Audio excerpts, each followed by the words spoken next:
Oh shit.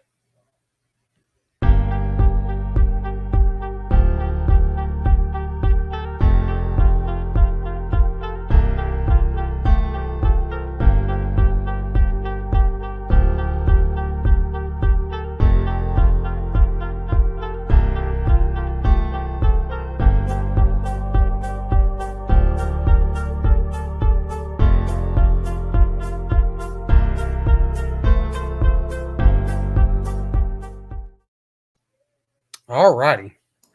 Welcome to our Deluxe Volume 2 stream and discussion. Let me go ahead and introduce our co-host. Read out. Hello, welcome to the stream. I know nothing because my brain is pink fluid thanks to the American academic system. Frederick. Hey, how's it going, everybody? I'm still undoing the trauma that from volume number 1, and I think number 2 is a little bit better.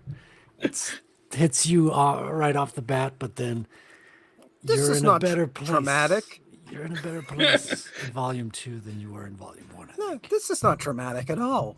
Not at all. Don't worry, we'll have to recap the last chapter from Deluxe Volume 1. And we Oh, lost Stormcrow. no. He ran away. Otter, the Golden Age Otter. Hello, hello. I'm here, and my brain is also fried thanks to the American academia system. Oh no. And Stormcrow. Hey, I'm Stormcrow. I got blood on my mouth. I'm here reading Berserk with my best boys here, Oh, God, he's neat.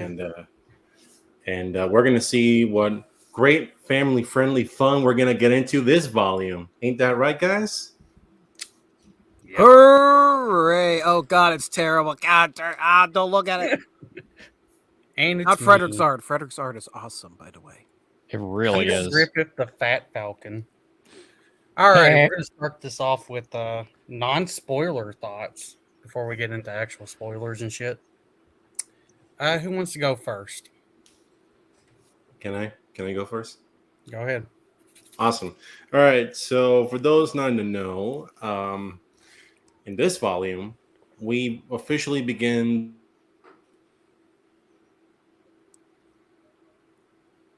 Wait, what? What happened?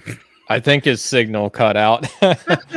Yes, we officially began something, guys. Something. Technically, we began this at the end of Deluxe Volume 1, the first Golden Age chapter. Well, I'll go ahead and give my thoughts. I overall, I really like how Deluxe Volume 2 really steps up the game of pretty much all of the chapters before in Deluxe Volume 1. We get farther into the Golden Age arc, and we get a lot more intrigue. The art itself improves by leaps and bounds, and I know for a fact this isn't even close to where it peaks, but even so, it's kind of just a step up and pretty much all the way around. I can't really complain all that much about it. It's only little nitpicks in certain chapters where I have a problem. Right. So that's the problem I had with it was Casca drawing. Yeah, we'll get there. We'll get there. Read out.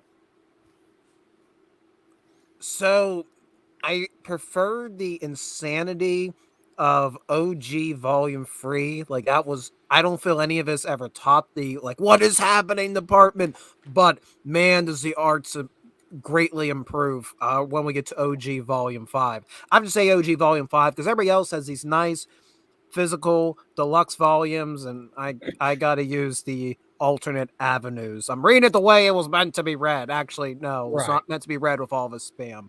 So yeah, Deluxe Volume 2 covers volumes 4, 5, and 6. Specifically what this one covers. But man, when the art steps up, I think it is around Volume 5 when it steps up. I can't believe it's going to get even better. Oh, you have no idea where it's going. You'll even see it getting later on in this Golden Age. Alrighty, Frederick. Yeah, so as I was just saying in the introduction, I think this story is on a different pace. It's like the artist knew that he like traumatized you and hit your head against the rocks a few too many times in the first volume, and now he's like, okay, we'll lay it off a little bit and then we'll just take a step back and we'll just prepare to traumatize you even more. Yes, and then Stormcrow, you were before you disappeared in the void. We haven't gotten to that volume yet, and I was saying that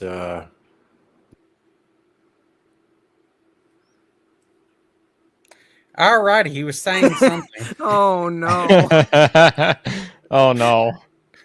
There's Okay, that's just fucking hilarious. there's a theme setting in right about now. He doesn't really want him to talk about it, you know. I like this volume. It's a different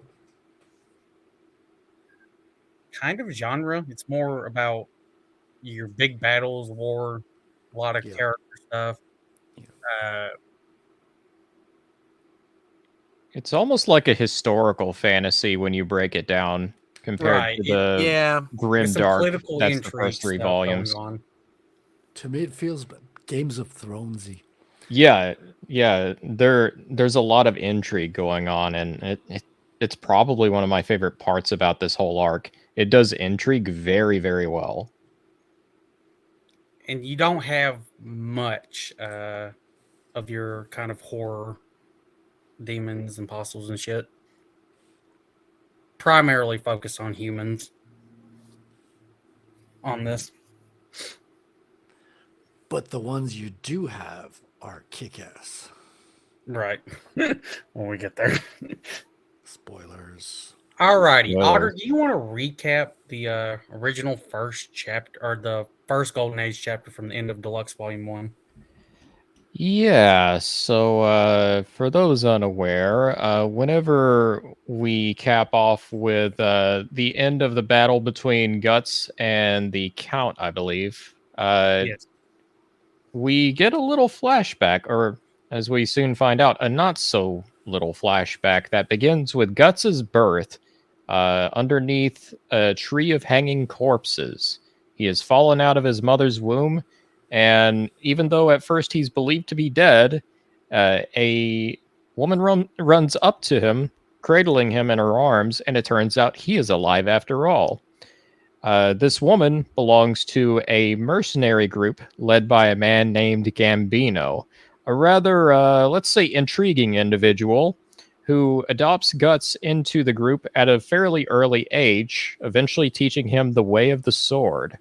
From there, a few altercations end up happening with Guts getting some battle scars, also getting a not so small wound across the nose after a bit of sparring between him and his foster father. And where we last left off was with a rather horrifying scene between Guts trying to rest at night and a mysterious man who had given him rather unsettling looks earlier that day. And where the last panel left off was with Kid Guts being held down. That big black man named Donovan. His name is Donovan. Oh, And God. before that even happens, he wanted to talk to Gambino about something. All right. Is Stormcrow back? Yeah, Stormcrow's back, I think. All right, Stormcrow, go it. Like, no, just moving along, man. Just moving along. It's Berserk Volume 2 is great. It's beautiful. It's the start of a new age. One of the greatest arcs ever written in manga history. A golden age, in fact. Yes. All righty, we're gonna go ahead and get into the spoilers going across each chapter and stuff. There's your warning. Spoilers in 3, 2, 1. Now. Donovan is best boy. All right, Yes. we're starting off with Golden Age Chapter 2, which goes from page 7 to 55. We open up with more of the scene of Donovan and Guts. You know, Oh no.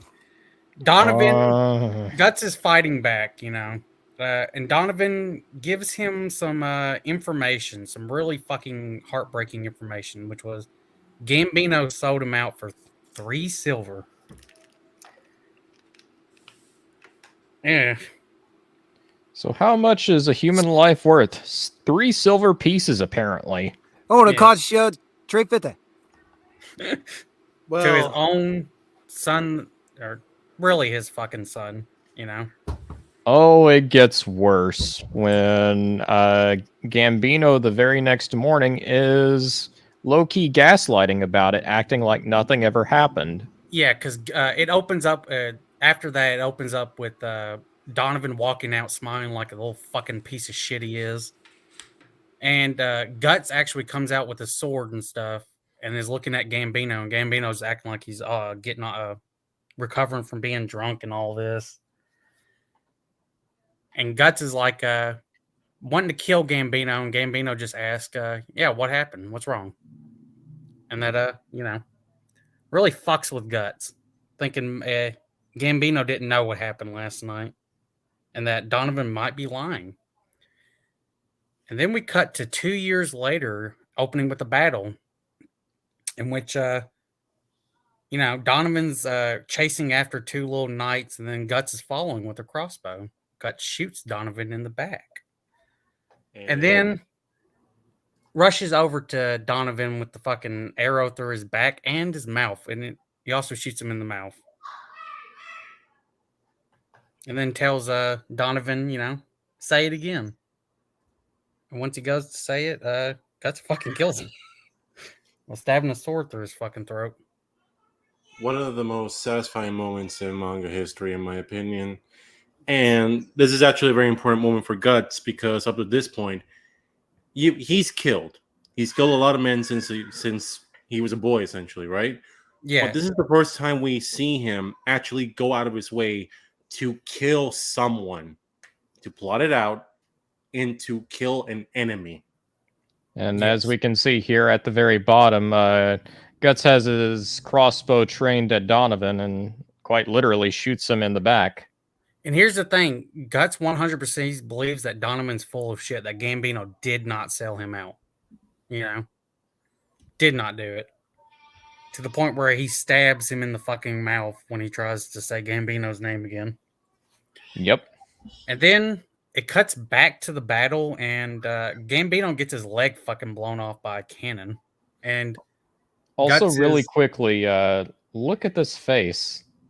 What the fuck is going on here? He's cross-eyed. He's being a sadistic piece of shit. I didn't know that involved being cross-eyed, but okay. Listen, when you see a cross-eyed person walking on the street, you know that they're fucking evil. I'm just saying. Right. Surely. Yes, sure, Stormcrow, sure. That's how it works. Yeah. But your looks define who you are. Don't you understand that?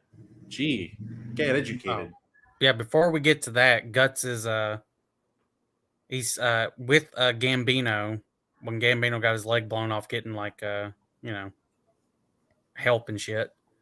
And Gambino's kind of delirious and looking for Sis. Sis is a woman who saved Guts when he was a baby by picking him up and was Gambino's kind of wife. Oh, her name was Chisu, actually. Well, it's translated to Sis, so we're calling it that. All right, fine. He's saying a fucking cheeser.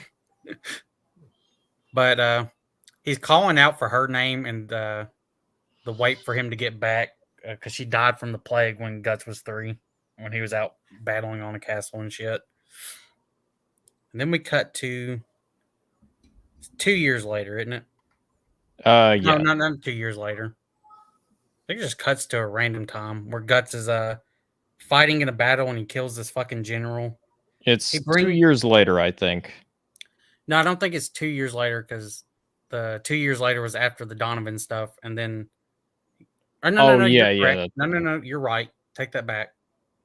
Because he kills Donovan when he was 9. It was the next battle he kills him, and the stuff happens to Gambino, and then it's 2 years later where Guts is out fighting. He comes back with a big sack of gold. And it's like goes up to Donovan, or not Donovan, but Gambino's on a hill with a fucking dog. He's like, yeah, this will get you a lot of, wine and women. Trying to really get him to appreciate. And then, and this is how Gambino thanks him. Yes, that happens later that night.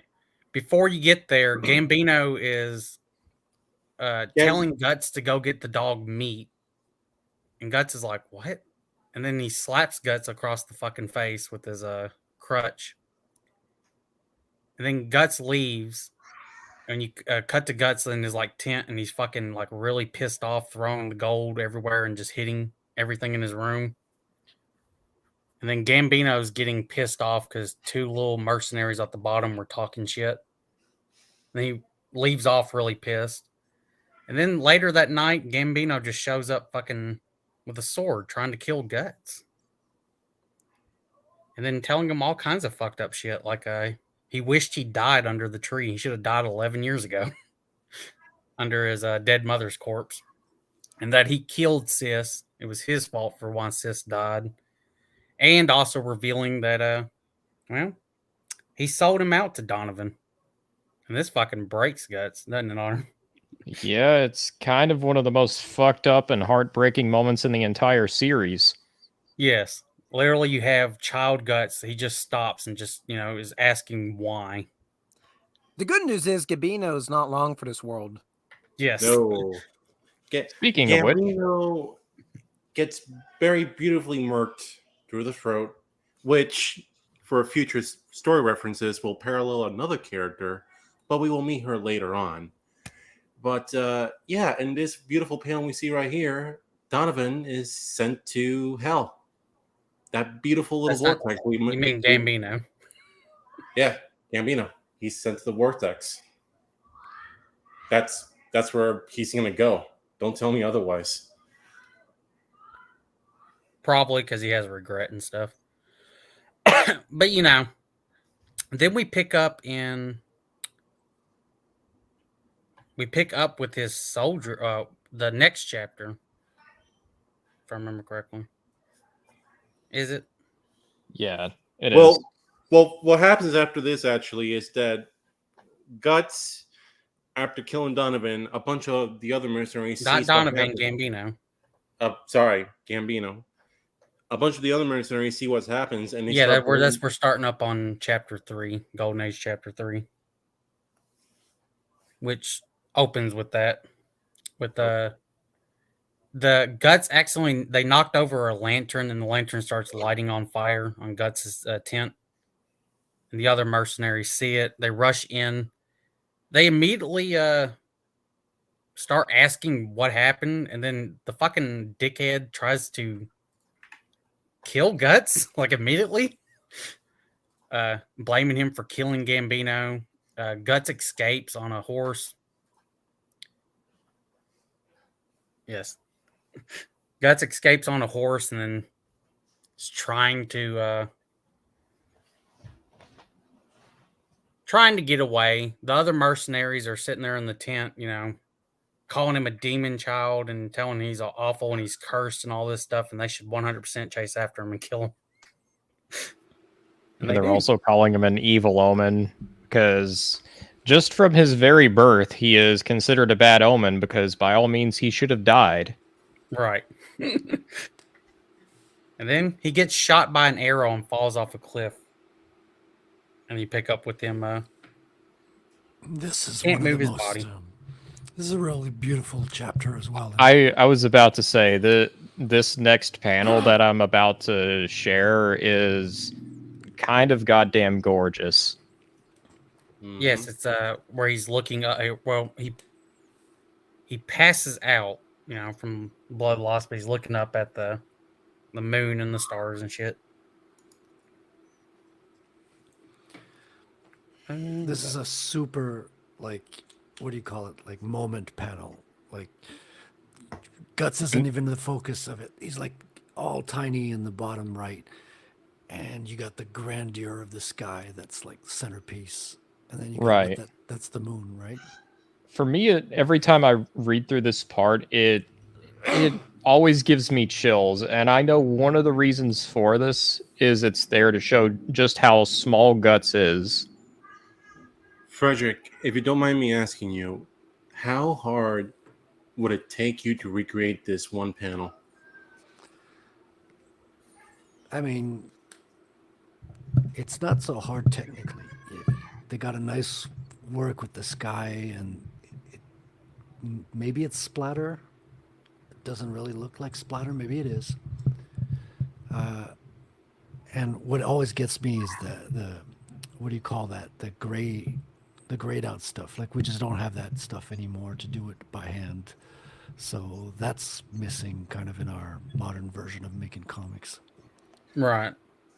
Um, Guts does eventually wake up and then gets up with the sword. He's asking. He doesn't even know where he's going. You know, and it would have been better if he just fucking died. Then wolves show up, and he's Fucking awesome, man. How much of a change is it from volume 1 and volume 2? He's facing off wolves, you know. yes, and this battle is actually pretty fucking cool because he's pretty much like he's content with dying. Like he's dying, but he automatically when he goes to jump, he just instinctually starts fucking murking these wolves up. Well, And for me, killing it's them. one of the most probably one of the most powerful moments early on because what it's showing you is not only is Guts put in a disadvantageous situation, not only is he wounded and left for dead, he literally falls off a cliff. While half broken, he is also being attacked by wolves, and somehow he's fighting them off. Yes, and he does. And like I said, he was content with dying. So this is in his nature, you know, to keep struggling, to keep going. And then go ahead. This is just one of the many examples throughout the whole manga where we just see, by no logical reason, this child should be alive. None at all. Right. From the day he was born to everything that happened to him as a child and everything that's going to happen to him later, Guts should be dead. But that's the beautiful thing about Guts. He just keeps going. Like, listen, people say, and I'm not dissing at all Goku, but people say, oh, Goku is an inspirational character for men. Like, Goku is something we should all strive to be. We all should.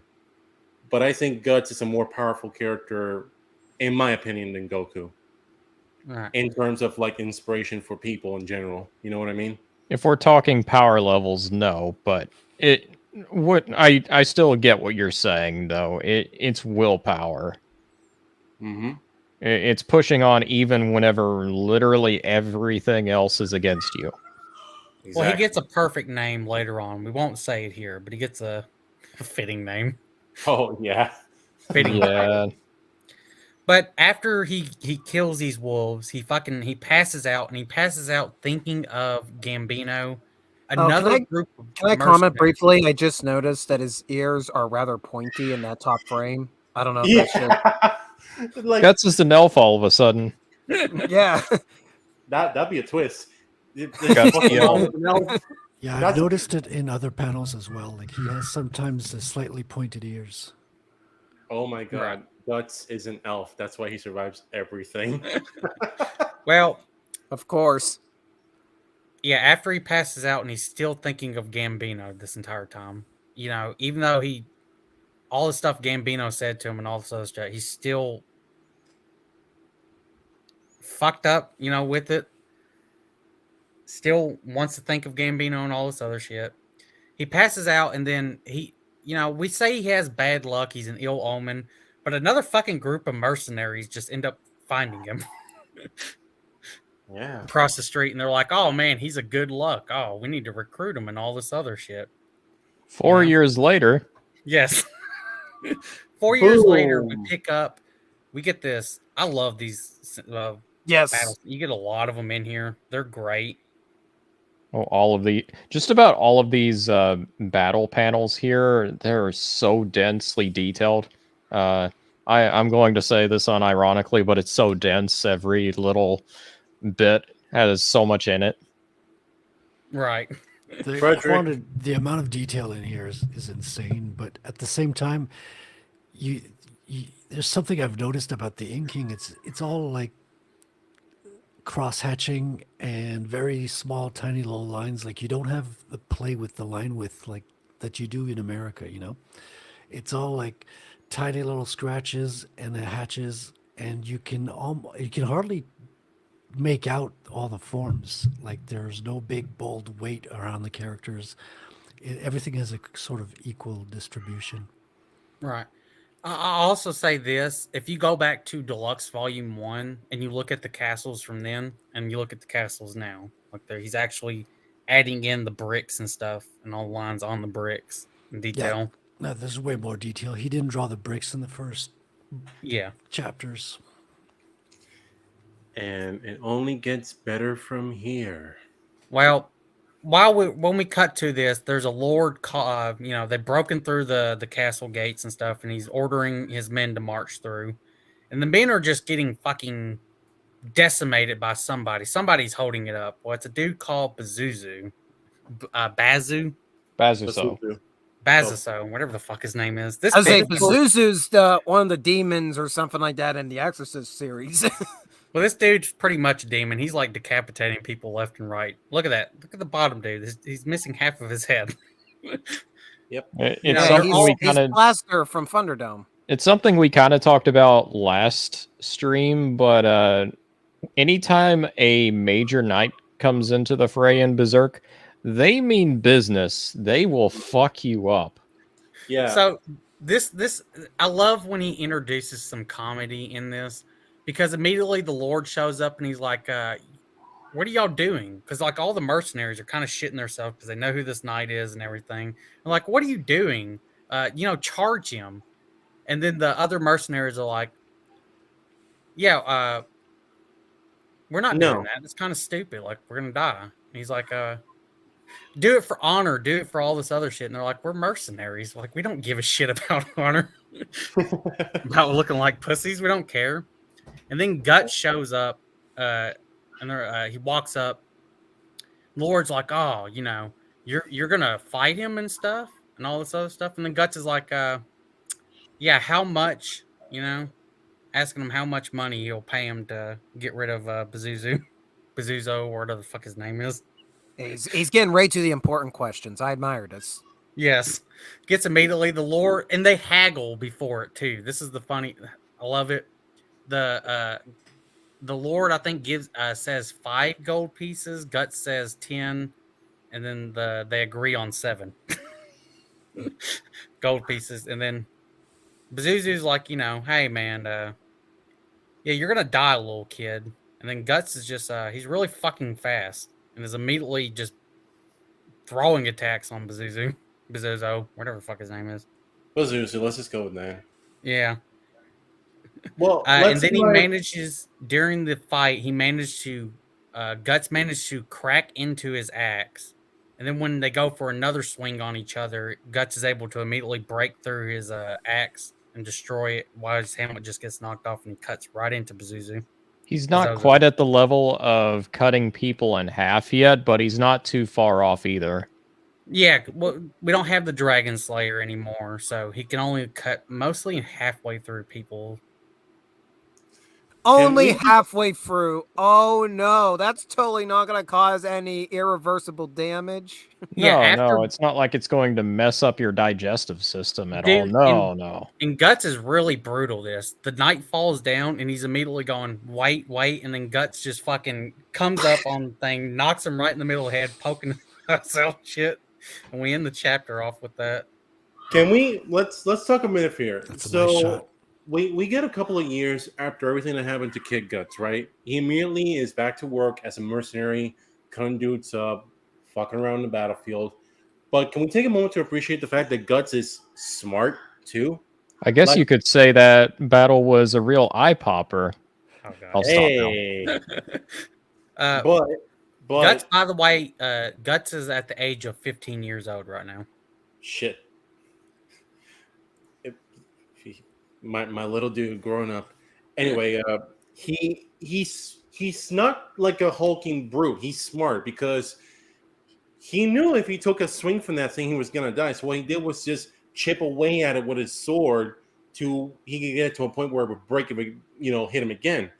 But also take into the fact that Guts is kind of not suicidal, but reckless because he allowed that axe, right?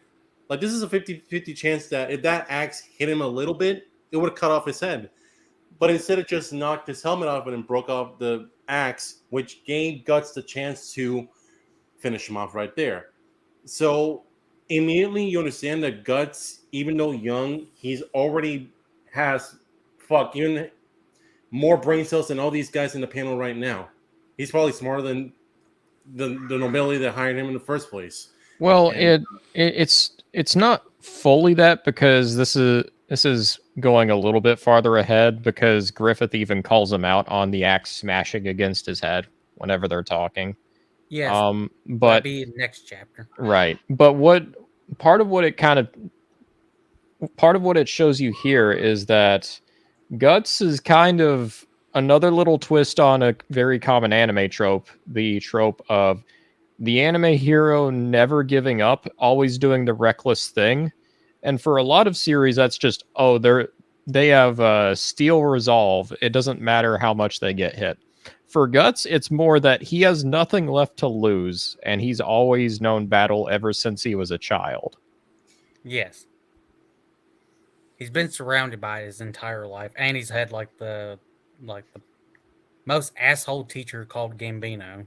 Yes.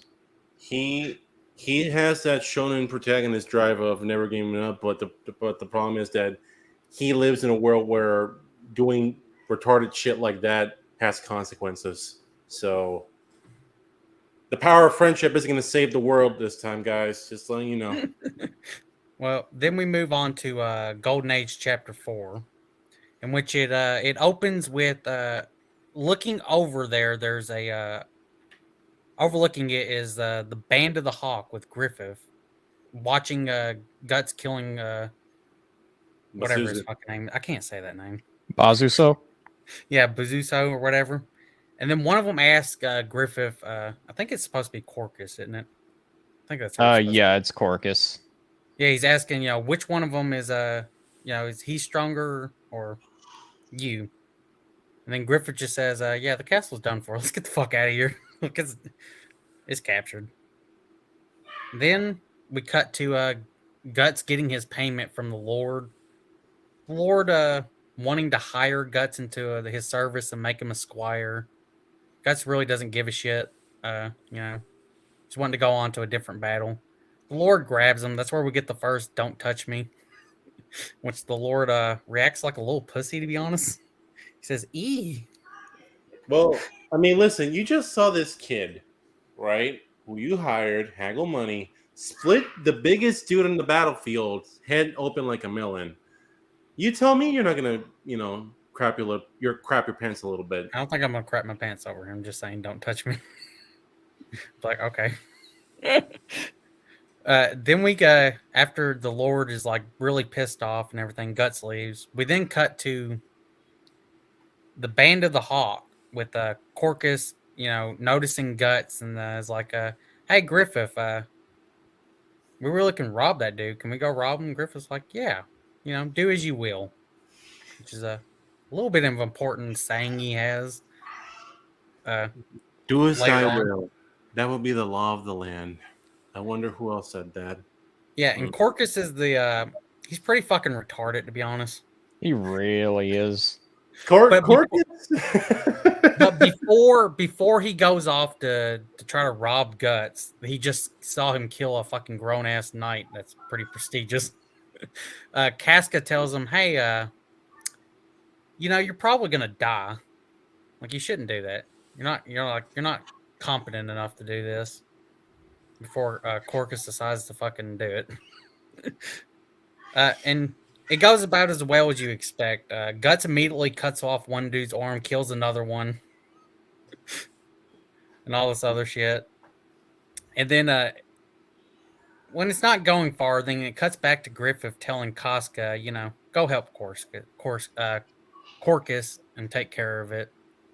Casca's like, she didn't really want to, but she just agrees to do it. No, it's more like, wait, why should I help him? He's fucking retarded. Then Griffith just gives her a look. Yes. And just, okay. Yep, and then he's about to fucking kill Corcus, and then Casca shows up and shoots 2 arrows at Guts, hits him in his right arm. with an arrow, and then they begin fighting. And then Guts knocks her helmet off, and he sees, oh my god, it's a woman. And you think, oh man, he's gonna be the chivalry, oh, I'm gonna stop this fight. I can't fight a woman. No, he continues. Nope, that ain't how Guts works. Yeah, he continues this fight, and he's about to kill Casca, and then Griffith shows up and throws a spear in between them. Guts is like the honey badger. Honey badger don't give a shit. You don't fuck with the honey badger. Yep, and then Griffith asks, hey, if he would lower his sword. Guts doesn't really give a shit. He's going to attack. Guts goes into attack. Griffith parries him in one blow and then manages to strike him in his armpit. Yep. And everyone's celebrating. But then Guts gets back up, and he's like, fuck you. I'm gonna hit you with this last attack, and then he just passes out. And that's the end of the chapter. And here we... then we get this disappointed look by Griffith. In all his femboy glory. I don't think it's disappointing. I think that's when he decided he wanted that. That's the look of a man that just discovered, damn, I like ass. And discovered his boyfriend, essentially. Listen. So you see, this is the image that people believe this is what these soy commercials would have you believe what happens when you go on a soy diet. It's not what happens, but they would love to use Griffith as their poster boy. So, best case scenario with a soy diet, you become Griffith. Yes. The artist Worst case scenario, you become Dylan Mulvaney. The artist really underlines the scene with this page. Like, there's no line art up top of his head. It's like he's glowing. He's just shining with the sun behind him or something. Yes, that's how the Band of the Hawk, like almost everyone sees him. Yeah, it's just this impressive leader. But that's when if we're going to five. go. If we're gonna go in D&D parlance real quick, Griffiths has his charisma already. He basically dumped all of his points into charisma and agility. That's what. No, he would have intelligence because he's actually a really fucking smart tactician. Well, that's going to be debatable later on in the story, but no spoilers. Well, the next battle is going to show that. No, he has some pretty good intelligence at this time. Before we get to the battle, it opens up with a fever dream sequence of Guts, and yeah. How do I put this? It's a sequence of a demon Donovan chasing Kid Guts. Guts. I'm not showing that. Fight. Yeah, Guts is trying to fight. This Donovan dream. Gambino shows up. He's sitting on his chair on a hill of skeletons with the dog at his feet. Kid Guts is asking Gambino to help him. Gambino saying that, hey, he's dead and Guts killed him. The dog's face turns into Sis. And also the sword Guts was holding turns into Gambino's leg. Yes. And then, Donovan swarms over Guts, and then he wakes up and he's saying, "Don't touch me, don't touch me." Well, speaking of ass, yeah, he says, "Oh my God, a woman, dark eyes, lying next to him, naked, completely nude." So, folks that are watching, don't do drugs or don't lose a lot of blood. The blood loss not good. We don't advise. Well, Rita, hold on. If you wake up to this after doing all that, is that really a bad thing? Well, to him it is. Because he doesn't want people touching him. Yeah, he doesn't want anyone touching him. Not even any women. Nobody touches him. He notices she has dark eyes. He don't know who this woman is yet. And then Guts wakes up, in which he gets out of the tent and he's talking to Judo. He's noticing also that all the Band of the Hawk members are really young people. Like all of them. Then Guts sees, they're a very green mercenary band. Yeah, and then Guts sees in the distance Casca arguing with Griffith and then getting upset and then walking up to him and immediately punching him in his fucking wound. I mean, she was basically ordered to sleep by his side for 2 days and 2 nights, and she wasn't exactly happy with that either. So this is a pretty sensible response. Yeah, especially for a tomboy like her. Away, she remarks on how she wished Guts died after Griffith beat his ass. And then Judo's like, she's like don't hold it against her. She's more of a she's better swordsman than most of everyone in this camp. You know, she gave up being a woman a long time ago, and also Griffith told her that she should do it's a woman's duty to get naked and keep this man warm from dying. To be fair, that was Judo saying that, not Griffith. That's what Judo was saying. Griffith told her. Oh, okay. Yes. We do you have a panel of Judo Can here? we reiterate? It is not easy being a woman in this setting. It Oh my really God. is not. No, no, it's not. I feel so But- sorry for any woman in this universe. Like, Yep. legitimately, like, Well, all right. Hail, let me- Wrangler in the chat. hello. Hey, Wrangler. Well, you know what? Let me bring in the question here. Does it suck more to be a woman in this universe, or does it suck more to be a woman in A Song of Mines and Fire? No, in this universe, This Definitely universe. worse in his universe. like everything is out to rape you and kill you. Everything. Fair enough. Like, we won't just bring it up later, but even like later on, you'll see why. It's like, No, I read the series. I know what you mean. Don't worry. I know, but we can't mention it. But no, it seriously sucks to be a woman, like in all fronts. Yep. So I think we should all be grateful that Guts was a male protagonist for this story. Then. Yep, and then after the conversation with Judo, Griffith shows up and he's like, he introduces himself, asks for Guts' name, and then picks up Guts' sword and really admires it. He's like, "Oh, this is a sword I couldn't wield," and all this other shit. And then asks him to accompany him. They want to go talk on a hill. Because I realized I want you, Guts. Okay, can someone do the gay voice for Griffith at the panel there? Because Do it, Otter. You're natural at it. Fuck you. Because I realized I want you, Guts. But we get there. We also see Corcus is kind of annoyed. Unironically, this may be one of my favorite panels of this whole deluxe volume. By the way, just to let Are you a anyone homo? know, this is still not the gayest part between It's them. not. No, it's not. But and in this beautiful little triangle we're seeing here, Casca's in the tree looking. Damn, I wanna be there. God damn it! oh yeah, Casca, she's paying attention to what Griffith is saying to Guts, and Why isn't Griffith saying that to me? yeah, Why he isn't doesn't say Senpai that to noticing anyone me? except this random dude that he fucking almost killed yesterday or a couple days ago. I wish he'd stab me with his sword. But Guts asks Griffith who they are. Griffith tells him that they're the Band of the Hawk. Griffith Guts also asks, Guts also asks, why did you kill me during when they were fighting? And Griffith says he realized he wanted him, and he's Just taken in case- a liking to him.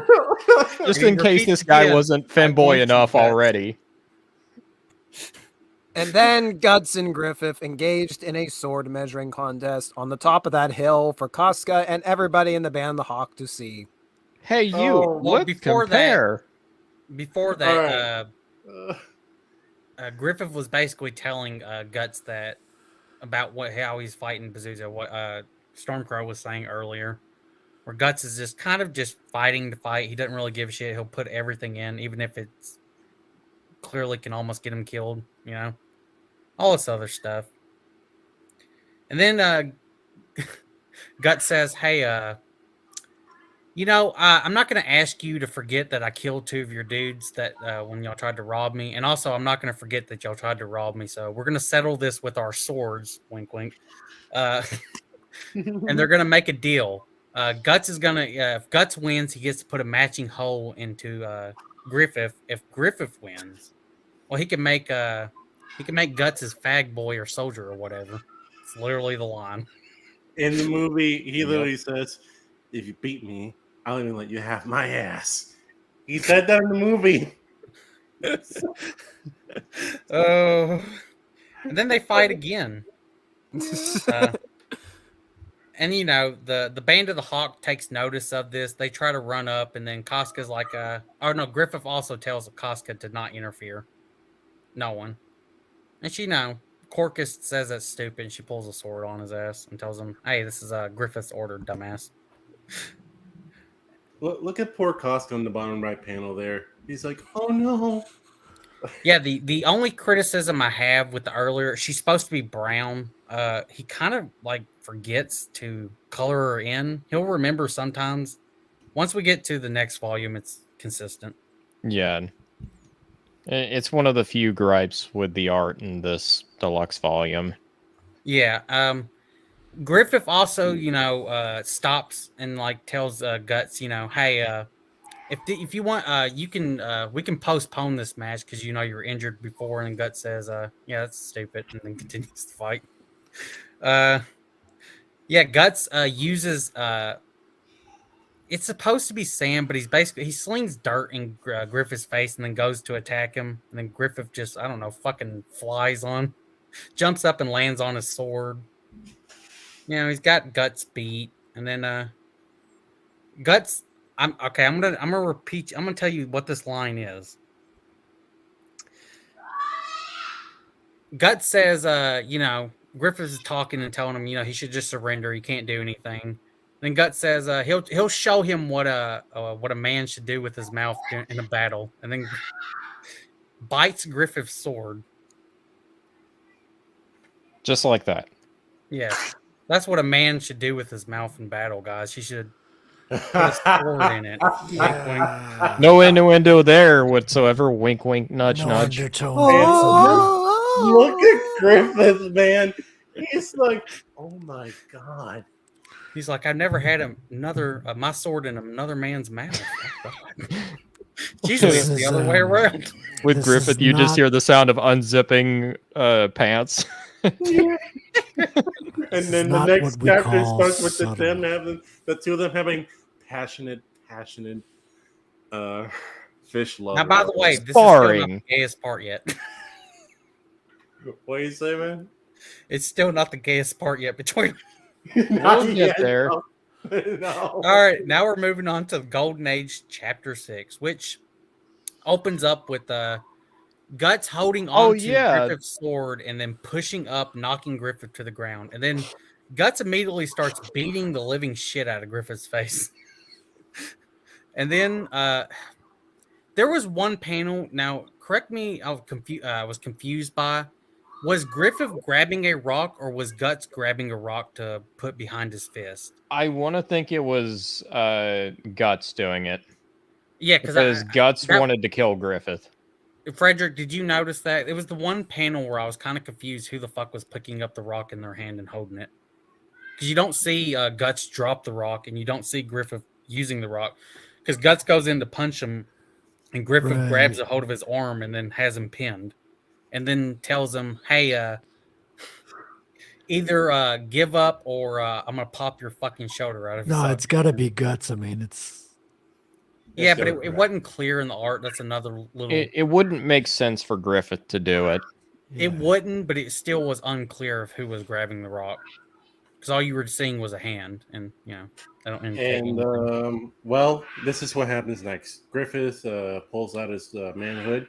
He's asking Guts to front and the back, and Guts answers. Yeah, we're just gonna say he pops his shoulder out of socket and calls him an asshole. And then Storm, I love Stormcrow's description. Griffith asks, "Front or back?" Guts' reply is asshole. Well, after that, the Band of the Hawk is celebrating Griffith for kicking his ass one more time. And then, teach that boy, man. Take his by the way, and then we end up with Griffith, walking through and walking back to Guts, and then grabbing him in Guts' face in his hands, and he says, "You belong to me."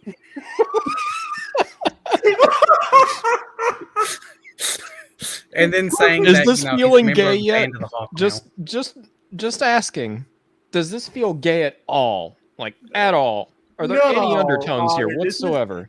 This is strictly like heterosexual communication, man. There's nothing gay at all about this. Please tell me the next panel's the WoW sequence. Please tell me the next panel's it's not. It is. Oh, the hard cut would be By the way, I just want to let y'all know. Still not the gayest fucking part. It's not. No, I no, no. know. This is the funny But part. This is the Casca funny is part. walking away after this, and she's like, he's never said that to anybody. Really, really jealous, you know. And then we cut to Corcus planning with 6 other Band of the Hawk members to go rush Guts into his tent and kill him. And then Casca breaks this up, and then Guts comes out and says, you know, he owes her another one. Then she tells him, you know, don't take it the wrong way. She was ordered to do it, you know. She didn't do it because she wanted to. And then leaves, and then this is something else that's kind of important in this page. When he goes back in, he can't really sleep, and he has to hold his sword when he goes to sleep. Mirroring the volume 1 chapter where as a little kid he was holding on to his sword. Yep. And you know that also just shows that yes, he's grown, yes, he's battle hardened, yes, he's old, but he's still a kid deep inside that's just scared and afraid and alone. And I'm making jokes out of this, right? But Guts is just a deeply, deeply broken character in the beginning and even till the end. He's just a broken person, a broken man. Yeah, for sure. Well, after we do this, it cuts to the Band of the Hawk arriving in that castle you see, and then they're preparing to do a night raid on that encampment over there. Also, can we just take a moment to admire this 2-page spread? Yes, Frederick. Let me ask you something. If I was the writer, right, and I told you, okay, I want a splash page, and I want you to draw me this, would you grab your pen and stab my neck with it, right? No, he'll just charge you more. No, the trick is you put the pen inside the mouth and then like you gargle your own blood and then you drown to death. And then you say to the other person, now you belong to me. Yeah. And so when we pick up in this castle, they're getting ready to do a night raid. And Griffith gives Guts, what position do you think Guts gets? Oh, yes. Guts gets the rear guard position. Come on, Guts, you get rear. Wow. Wink, wink, nudge, nudge. He did say before Here's he the was thing. passed out, he did say asshole. So it kind of Well, fits. That's Here's the right, thing. Guts. Swing your sword at the rear. So all the other Band of the Hawk members We're are so like, mature. you know, Griffith is testing Guts and all this other stuff, and this is a very dangerous job, you know, being on the rear guard. And Casca actually understands that actually it's because Griffith actually trusts Guts and that he can do the job. It's And not that- really just a test. And that just pisses her off even more. Because Yes. Griffiths never told me to be in the rear guard. So they Oh, make their way. They actually make their way. This is where you actually see Griffith's intelligence, like how he's actually a good tactician, because they're heading up the river. So the enemy encampment wouldn't expect them to be coming up from the river. Also, it's very windy, so they won't hear them and all this other shit. Plus, it's nighttime, so visibility is hard to see. And then you see Jude. I love Judo. Judo is such a Chad. When we get later on, you'll see he's one of the fucking. He's like one of the best Band of the Hawk members. He has You remember Guts in the Deluxe Volume 1 with the throwing knives? Guts uses the throwing knives and shit. Yep. Well, that's what Judo does, and he fucking kills a guard really quick. Really And then quick. they launch their attack with this guard running off, shitting his pants to come out of the forest. Then they're burning shit left and right, killing people. They blow up gunpowder barrels. You know. Then they retreat and start leaving, and then the enemy lord general dude he says, "Oh, this is a disgrace." So he sends out the cavalry. Oh, this chase after double him. panel spread so awesome. Oh, I Frederick. love how he draws horses on top of that, Yeah. like Frederick. Yeah, I was the fixing to ask anatomy you, and the what do you think of the expressions. horses. Yeah, no, they look gorgeous, man. They look real. They look gorgeous. They That look- one to the left, I was like, dude, are we really doing this? What the hell's going on? The one in the middle is like, keep going forward, damn it, or you're gonna die. Yeah. But we end this chapter off with the cavalry chasing after them, and then Guts, he's like, it's time for him to do his job. It's time to take on all these fucking dudes and protect the rear of Griffith and the Band of the Hawk. Just protecting the rear, holding with both hands.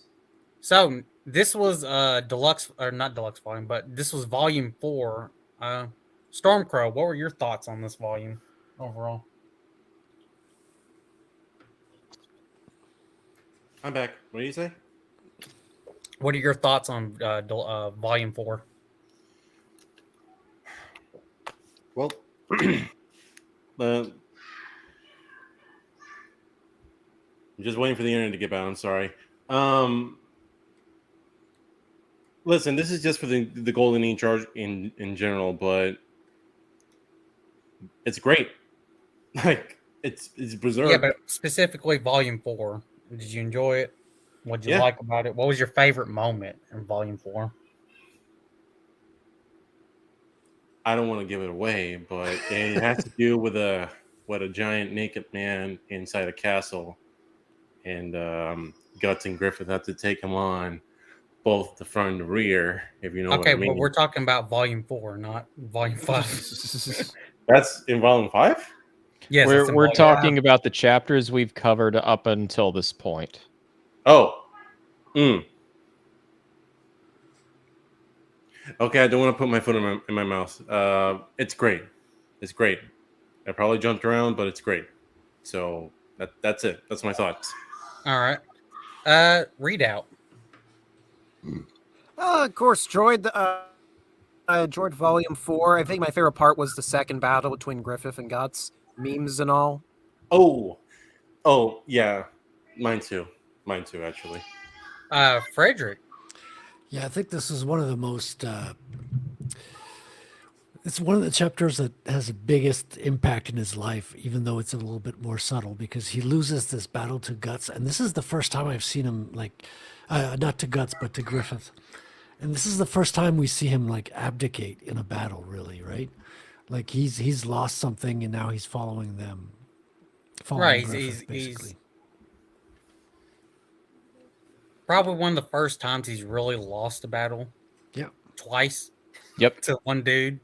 Yeah. And now he's submitted his what's the word? He submitted his rear guard to him. Literally. Otter. Well, let's put it this way. Whenever I got Deluxe Volume 2 in the mail, I opened up Volume 4, and I said directly to the book, "Now you belong to me." God. Oh no. I don't want to see your book then. Holy shit. I can send it to you if you want. Are you gonna give me another one-on-one session together? No, you got to pay me $20 first for that. Okay, awesome. $20. I'm assuming it looks like that anvil, that one copy. Only in 8 installments. Hammered the crap out of. I just open it and it's just all the pages are like, Otter, what the fuck? They're all sticky. Ew. There's fur everywhere. Don't say that. This is wrong volume for that. Wrong volume for that. Oh God, no, it's really bad. It's really bad. I really enjoyed volume 4. It's giving us a good idea of where Golden Age is, and where most of it's going to cover, kind of the tonal wise and all the stuff, and what it's focusing on. My favorite part is him killing Bazuso. Yeah, Bazuso. When you had the panel where he killed him after, but the panel before that one was literally him hitting the sword and his fucking eyeball pops out. He's split in half. Just a quick side note. Can we just take a moment and appreciate the fact that Guts' fingers are really feminine for some reason? Well, he is the rear There's guard. one of the panels here in this next volume where, I mean, to be fair, it's the one chapter we're thinking of whenever it comes to probably the gayest bit in this whole deluxe volume. Yeah. It's like he's dripping with water, and I'm like, wait, Guts looks like a girl in this panel. Well, let's see it first. when we get there, we'll talk about it when we get there. When we get there. We gotta spend a But- good amount of time. For now, we're analyzing going to that entire start panel. Volume 5, and we're going to start off with Golden Age Chapter 7, which picks up right where we left off with Guts fighting the cavalry. And also, he kills a fucking horse again. He cuts the head off of one of the horses on the soldiers. Poor horse. Poor horse. Poor It horse. happened in Deluxe Volume 1. Now it happened again. He Just Guts been decapitated. practicing killing horses for that one special horse. If you don't know the kind of horse I'm talking about. So he's got to get his good licks in before he meets his real enemy of life. Yes. You know what I mean? So Guts is doing all this fighting. Like, I missed the Dragon Slayer, but this is still good. You know, we don't get as explosive deaths, but you know that's actually what will make the Dragon Slayer like important, unique, cool about that. Compared to Anyways, so Guts is swinging and stabbing in the rear. yes, he is. He's protecting that rear with all he's got. You know, reflecting on Donovan. God no! God, this is gonna be a long night if we keep this up. All I right. don't think we How can many finish it. how many gay jokes can we make in one night? Yeah, so it cuts back to Griffith arriving at the castle, and the nobleman, like, you know, being all supportive and like, "Oh, you did so great, Griffith. We'll get reinforcements soon," or whatever. Griffith just ignores him, goes to his other men, and just asks him, "Hey, did Guts make it back?" Wink, wink. It's really, really worried about Guts. You know, we cut back. We still got more battles. You know, Guts. His horse gets fucking shot by arrows and he falls to the ground and he's like, "Oh shit. Well, they got me." And then the Band of the Hawk shows up with Griffith, Pippin. Pippin's the big dude. Just in time, like the cavalry. Yes. And then, look at the motion here. This is one page to the next. Rears up, mace. yes, Frederick, this is a lot of the philosophy and like how he does when he does big giant swings or battles and stuff, you notice. He has the setup motion and then usually have the big payoff next panel or page. And this is just another thing that I admire manga more than comic books, if I'm being honest here. It's the fact that, let me say it like this. In comic books, American comic books, I don't feel like the people are moving. I just see snapshots of them doing the actions. But with manga, and especially Berserk, it feels like I'm seeing, Pippin smashing this dude face in with the flail, right? Yeah, he's taken up way more pages Yeah. and panels to do the action. He's got the nice setup. He shows you the armies coming in close one to another. Like there's a huge setup. It's like, again, it's like Game of Thrones. It's like he's spending a whole episode on one battle or like 2 episodes. You Well, know what this I also is- love, and it's mainly contained mostly in this arc, but it's just the amount of like horses, men, and like group shots that he'll do, and they're fucking insane. He does a lot of them. Well, this is one thing that manga generally does better than a lot of American comics do. It's the power of the page turn. And you definitely see that here. There's 2 artists I'll usually point to when it comes to manga and how to do page turns. It's Miura and Junji Ito. They both do it extremely well. right. And maybe to a lesser extent, but not much, Akira Toriyama, rest in peace. Right? He's more like his panel layout's really fucking good. Fair enough. But anyways, there's a very important question that gets asked by Guts.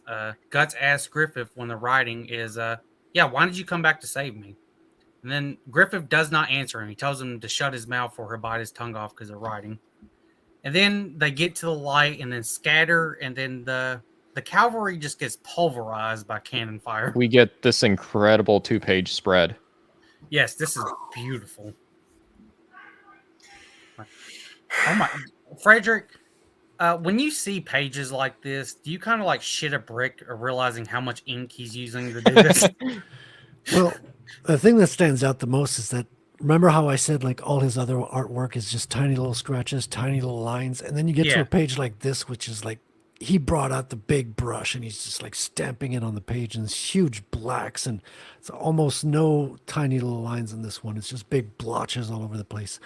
It's incredible contrast, and not just on the friggin' page. It's like contrast in comparison to what came before in the other pages.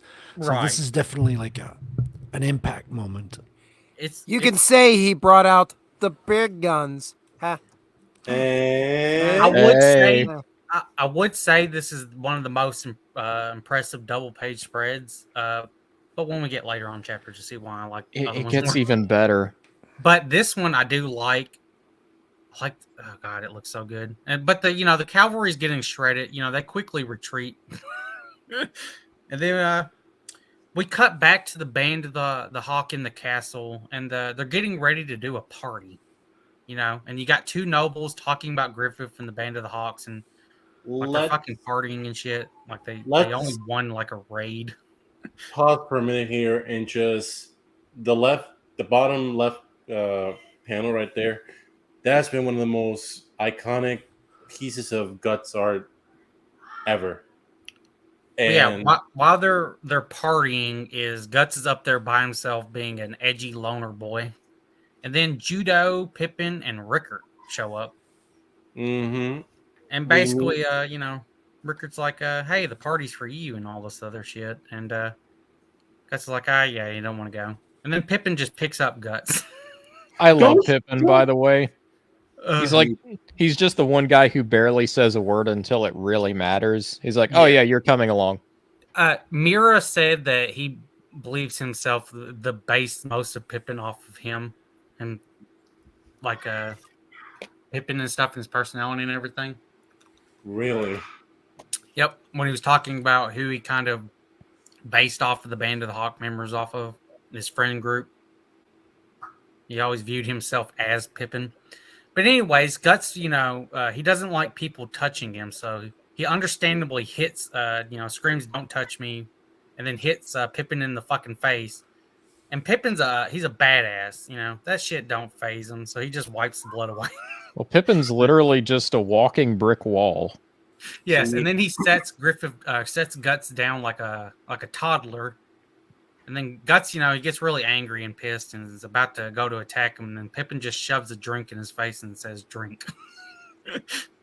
Griffith, Like a good friend should. Yes.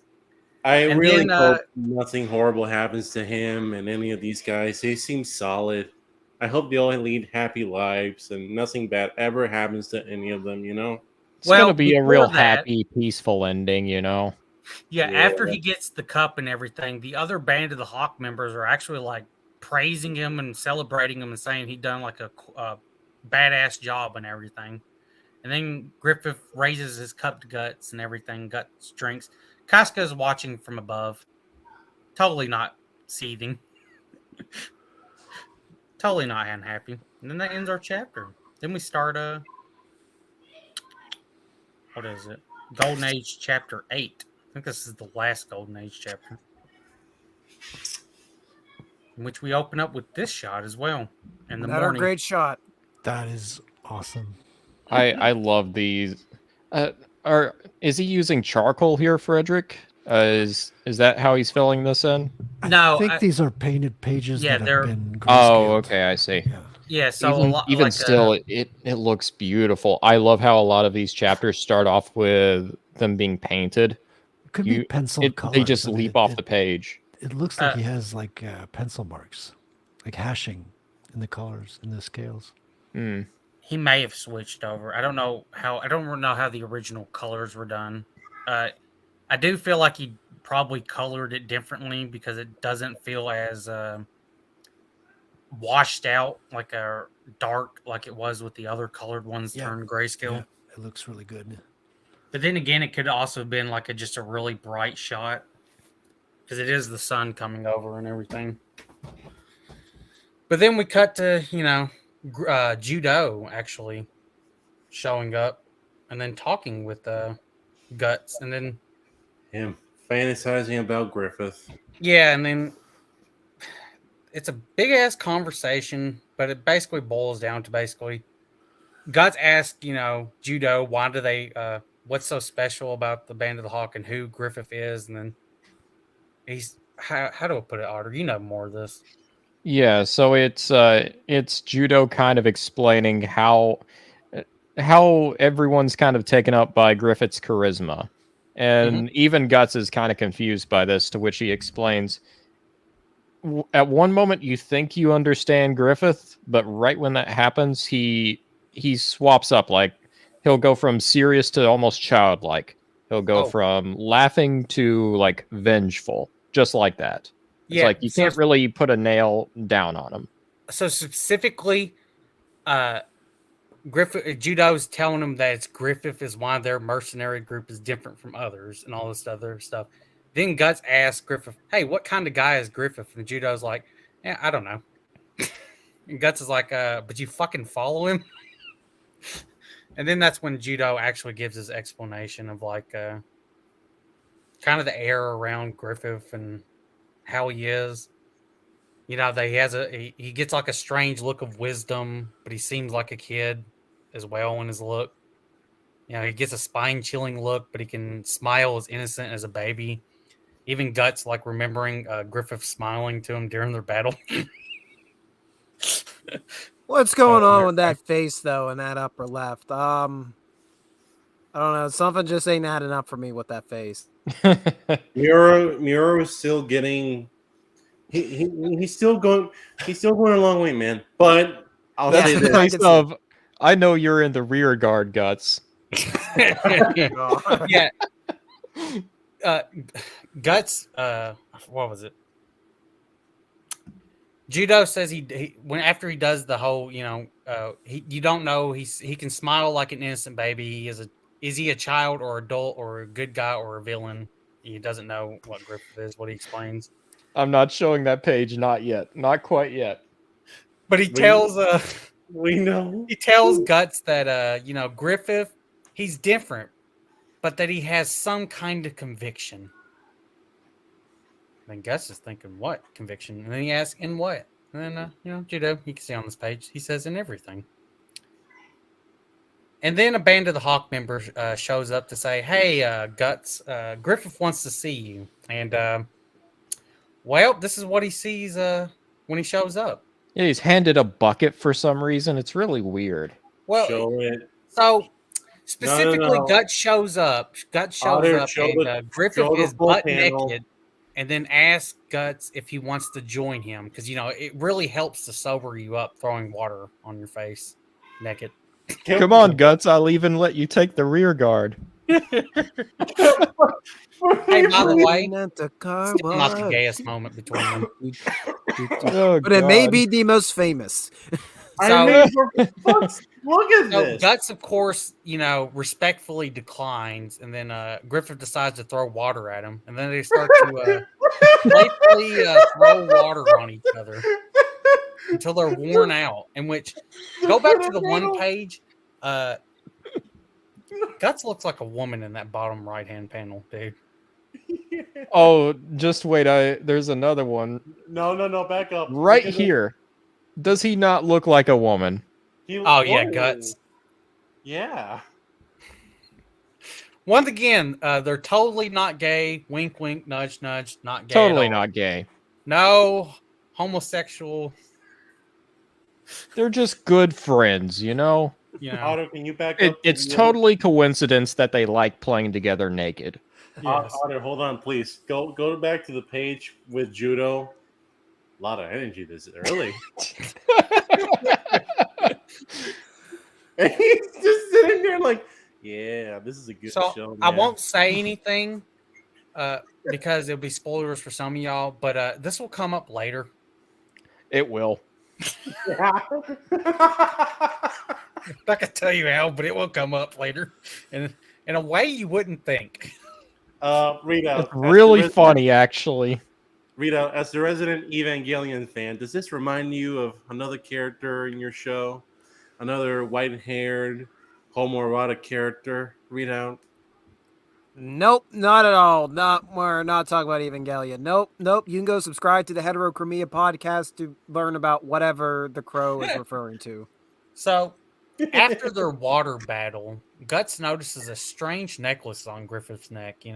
He's like, "Hey, what's that?" And Griffith shows him. Oh, yeah. Oh, couldn't this mean whole anything. thing? Burn Yeah, that thing with fire. So Throw it Griffith into the says fire. that he bought it off an old gypsy fortune teller a long time ago, and it's a crimson bellet. So the original bellet we saw in the first deluxe volume, that one is actually bluish. This one's like fucking red, crimson red. It's also called the Egg of the King. And then Guts once again asks Griffith, why did he go back to save him? And then Griffith gives his entire speech of, he didn't want to lose him in some petty battle, and then how he's going to get his own kingdom one day, and that Guts will fight for it because Guts belongs to him, and Griffith will decide the place and where Guts will die. Also, he will get his own kingdom. Yes.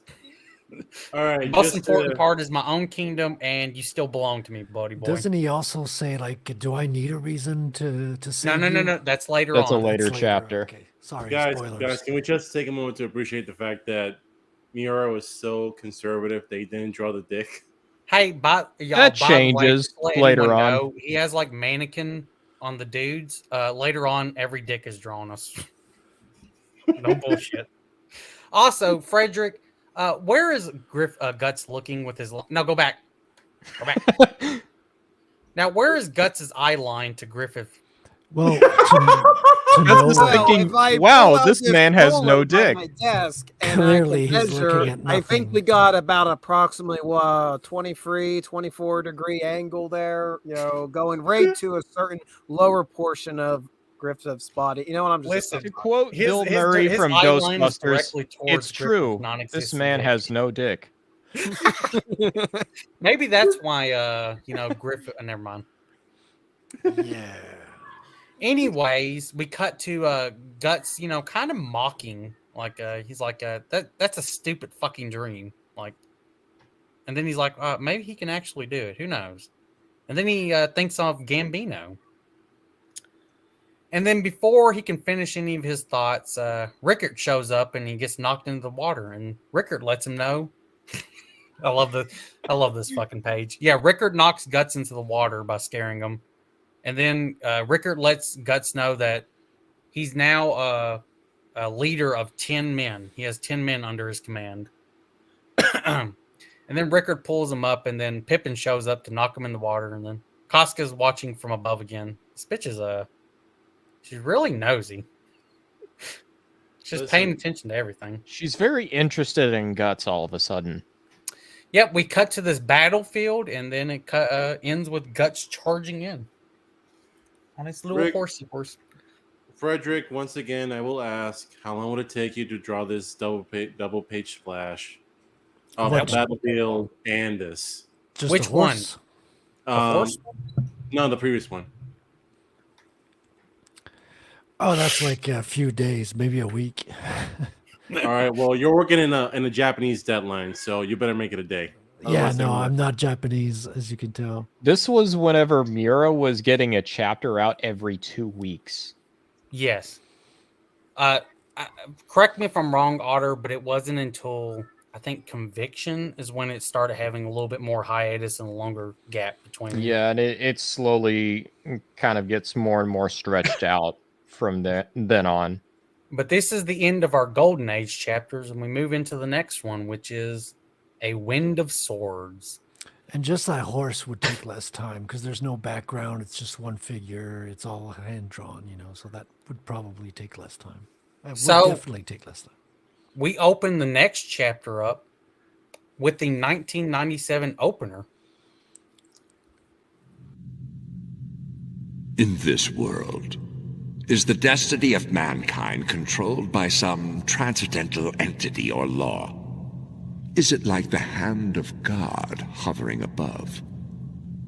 At least it is true that man has no control, even over his own will. Yeah, there's nothing and then we get the rest of this, and there's nothing ominous about this and the Dragon Slayer. Now we cut back to more homoeroticism. Yes, we cut to 3 years later. What, not enough in the previous chapter? Of course not. So we cut to 3 years later. There's a big battle going on between Tudor, the Kingdom of Tudor. That's the name of it. I didn't pick it. And Midland. The Black Ram Iron Lance Heavy Cavalry, yes, that's their fucking name, is tearing through the Midland soldiers. It cuts to the King of Midland getting reports that they're getting their ass handed to him, like fucking badly. And then the King's like, oh, if someone could show up in the nick of time to help us in this battle. Oh, look, the Band of the Hawk shows up. But specifically, it shows up with Guts going by himself fighting the Black Rams. Forces. Sorry. Well, Then he can certainly swing his sword. Yeah, Guts is just tearing through these fuckers. And hey, look, he's halfway there and cutting people in half. No. He's not halfway. He's about 3/4 of the way. Okay. He's getting warmer. Guts is getting surrounded. The Band of the Hawk shows up in Griffith, and they immediately start tearing the shit up out of these. Before you turn pages, can I just draw everyone's attention on how many lines it takes to draw the sword moving like that with those hedges? What's the measurement width of each one of those lines? Zoom in a bit if you can, Otter. Oh God, there's more lines just keep appearing. Dude, that has to be like, oh my God, it has to be like a millimeter each line. Dude, you're down to millimeters. That's a small quill. And look at this man was not human. That made and you this. got cross hatching underneath with the armor. That's my what I mean. God. Like there's no real brush, but a lot of quill work. It seems. Right. Oh God, I'm having like an optical illusion in my eyes. It almost looked like the two halves of his body were going in opposite directions when he got really close, like they were in motion. It's the all thing is, face with the hilt and his hands. who was saying that? Stormcrow? You were saying like there's so much motion here you don't see in American comics. Yeah. But it's happened again. Like when you look with the optical illusion, you're close. It looks like everything is moving. If how your eyes are looking at all the lines. Well, it's also because as long as the character's not moving, whatever it's hitting is steel, so it gives the motion more impact and make it look like it's more flowing. Let me ask every one of you this question. If you had to sacrifice one limb, just one, to draw like Kentaro Miura, what would it be? I'd sacrifice my right leg, just so I can draw like this man. I would What about you guys? sacrifice your left leg. Yeah, Yes. not sacrifice your right arm. And Yeah, I'll plus sacrifice your left arm. Oh, so you guys are gonna sacrifice me so you can draw like Kentaro Miura. Yeah. Yes, we this is didn't Berserk sacrifice your after all. limbs. We didn't say we're gonna sacrifice you entirely.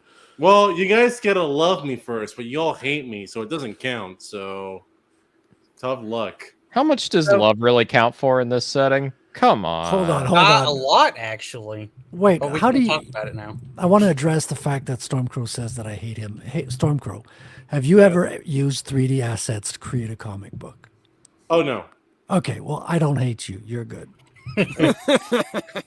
Oh, Oh good. my God. Now So, I can anyways, sacrifice back to you. this. Anyways, back Uh, in Minecraft. Yeah, Griffith shows up and they make the Tudor forces and the Black Rams retreat. Griffith gives Guts a smile and a thumbs up because he did it real good. Real good. And then the battle's over. We cut to them getting back to the castle, and which we get to meet one of the smallest characters, but you'll realize he's actually one of the most important one, which is Gaston. Oh boy. No, He's a very Gaston. small character, but Guts is the he's the Hawk Raiders, the commander of it. Gaston's his second in command. They're all praising him. They hype him up and everything. And then, Guts apologizes to his men for riding in alone, when he wasn't supposed to. Casca shows up. She wants a word and everything. And she just immediately starts bitching at Guts, about him riding in alone and all this shit. And then she tells him he hasn't changed in the last 3 years. And Meanwhile, everybody is speaking behind their backs. They're going at it again? yes. All the other ones are like, Jesus, they really fucking don't like each other. And then Casca says he hasn't changed and he keeps doing it. Guts says he's sorry, but then she just says, doesn't mean shit. You keep doing it again and again. And then tell him all he wants to do is cross swords with enemies and that he doesn't think about his comrades and that he's nothing but a mad dog. Now, this actually pisses Guts off pretty fucking mad. Like, pissed. Like, he grabs her arm and everything is about to beat the living shit out of her for saying that. And then Griffith shows up, and he interrupts what's going on. It's like, hey, that's my bitch. You're not bottom bitch no more. Walk over there. Well, Casca leaves, and then she tells Griffith that she's going too soft on him. No homo. As Casca exits, Corcus is there again saying, Guts is Griffith's favorite, so there's no point arguing with him. It makes her look bad. And then if she ever wants to kill Guts, he's more than willing to help.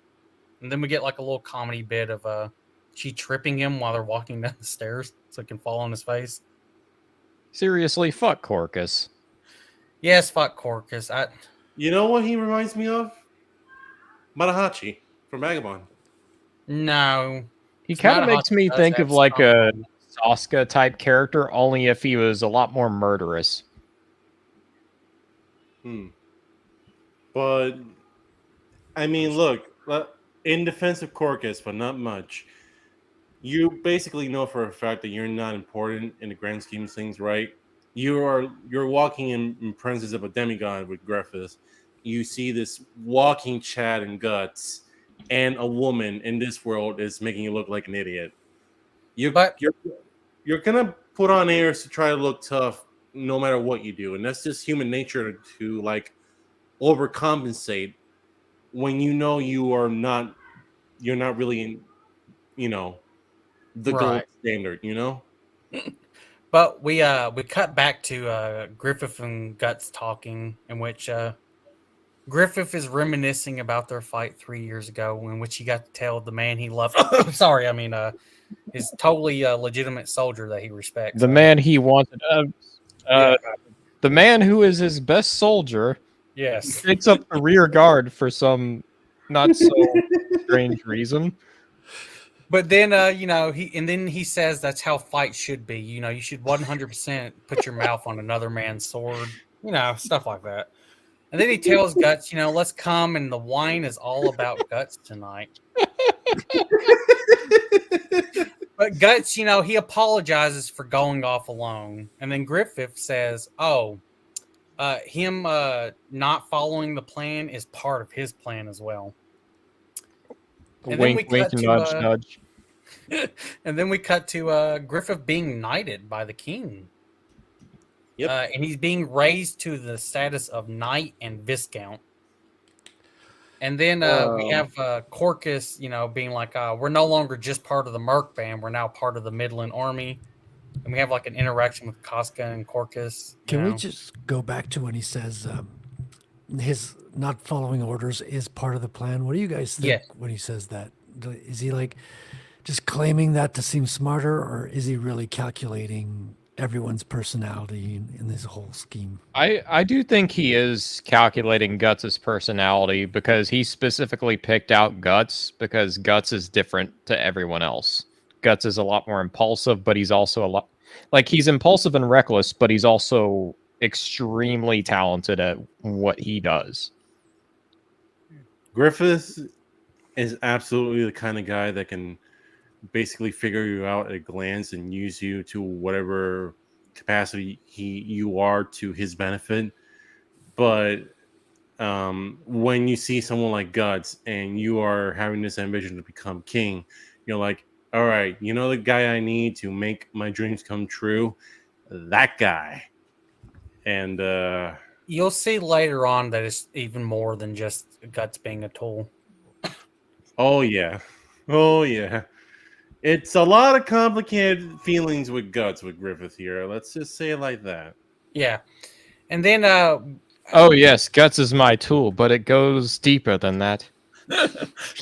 then we cut to Guts training outside because Casca's like wondering where Guts is. And then we cut to Guts just, he's just fucking training with his sword. He don't give a fuck about this getting knighted and shit. Also notice how he has like several bits of logs attached to the very hilt of his sword to Yes. add even more weight to it. And he's doing it one-handed. Yeah, He's going to show you can... he's training upwards to his future sword. Yeah, this is all not important. Totally not to give a reason why he's able to wield the Dragon Slayer throughout the series. And no innuendo there whatsoever. Yeah, with him viciously slashing his sword everywhere. 200 times too. Like, man, it's got to be real draining on the senses. Yep. And this is the end of this chapter with him looking at his sword deeply under the tree. Longingly. Look, even at where the tip is, it's like the 90-degree angle of the two panels meeting. You see? Oh, it's an innuendo. Foreshadowing. It's not even subtle anymore. I hang to the right. Then we pick up on the next chapter, which is Nosferatu Zod, chapter 1. Yeah. Oh yeah. Woo! Nice. So you noticed there hasn't really been that much, not really any apostles or demons or any kind of horror bits. This chapter starts incredibly No, but the peacetime episodes are more disturbing than the wartime episodes. right. That's the beautiful thing about Berserk. I'm sorry, but let me just say this. This is one of the things that the fans have been like suggesting to new readers. You can either start with volume 1 and read from there, or you can start with like start with the Golden Age, then chronologically follow the story that way, or start with volume 1 and go from there. If you don't know anything about the Black Swordsman arc and you just start with the Golden Age arc, you're like, this just seems like a good old-fashioned medieval political coming of age story. What's all this? Yeah, about two homosexuals. I mean, friends. Yeah, two best buddies taking on the world together. Yeah, And they're the fighting on each chapter. other's swords, taking up rear guard. Mm-hmm. But then we get to this chapter. So we open this Whacking up 200 times. Yeah, we open this chapter up with the crimson bellet, and that looks like a drop of blood. Nothing ominous. And then Griffith's speech to Guts 3 years ago, in which he was going to get his own kingdom, and then Griffith fondling his round bulb. And then he gets a report from his soldier that they basically taken the castle, but the inner castle. It's being held up by one dude. And they're like, wow, that's crazy. And is Judo says he heard a rumor that the enemy forces hired Nosferatu Zod. He's allegedly killed thousands of men in battle. Has stories of him for almost 100 years. This dude's scary, and even Rickard knows this story a bit. Oh, so it's Dan Daly. Oh, okay. Yeah, this must be a bullshit story. There's no dudes who've lived over 100 years and killed thousands of people, and then every time everyone thinks he's dead, he just shows up at another battle. He's, they call him Nosferatu Zod because he's the immortal. Also, by the way, second strongest apostle in the world. I will not elaborate. You're never not going to convince me that this isn't Macho Man Randy Savage. Oh, That would If you want to do that voice for Zod, go right Is that ahead. the voice you picked for Zod? Bonesaw is ready. Please Oh my don't. god! We're gonna have you do some of the lines of Zod. Let the As cream Macho Man. rise to the top. Now let's stop for a minute again. In D&D parlance, this is what you do when you want to hype up a mini boss.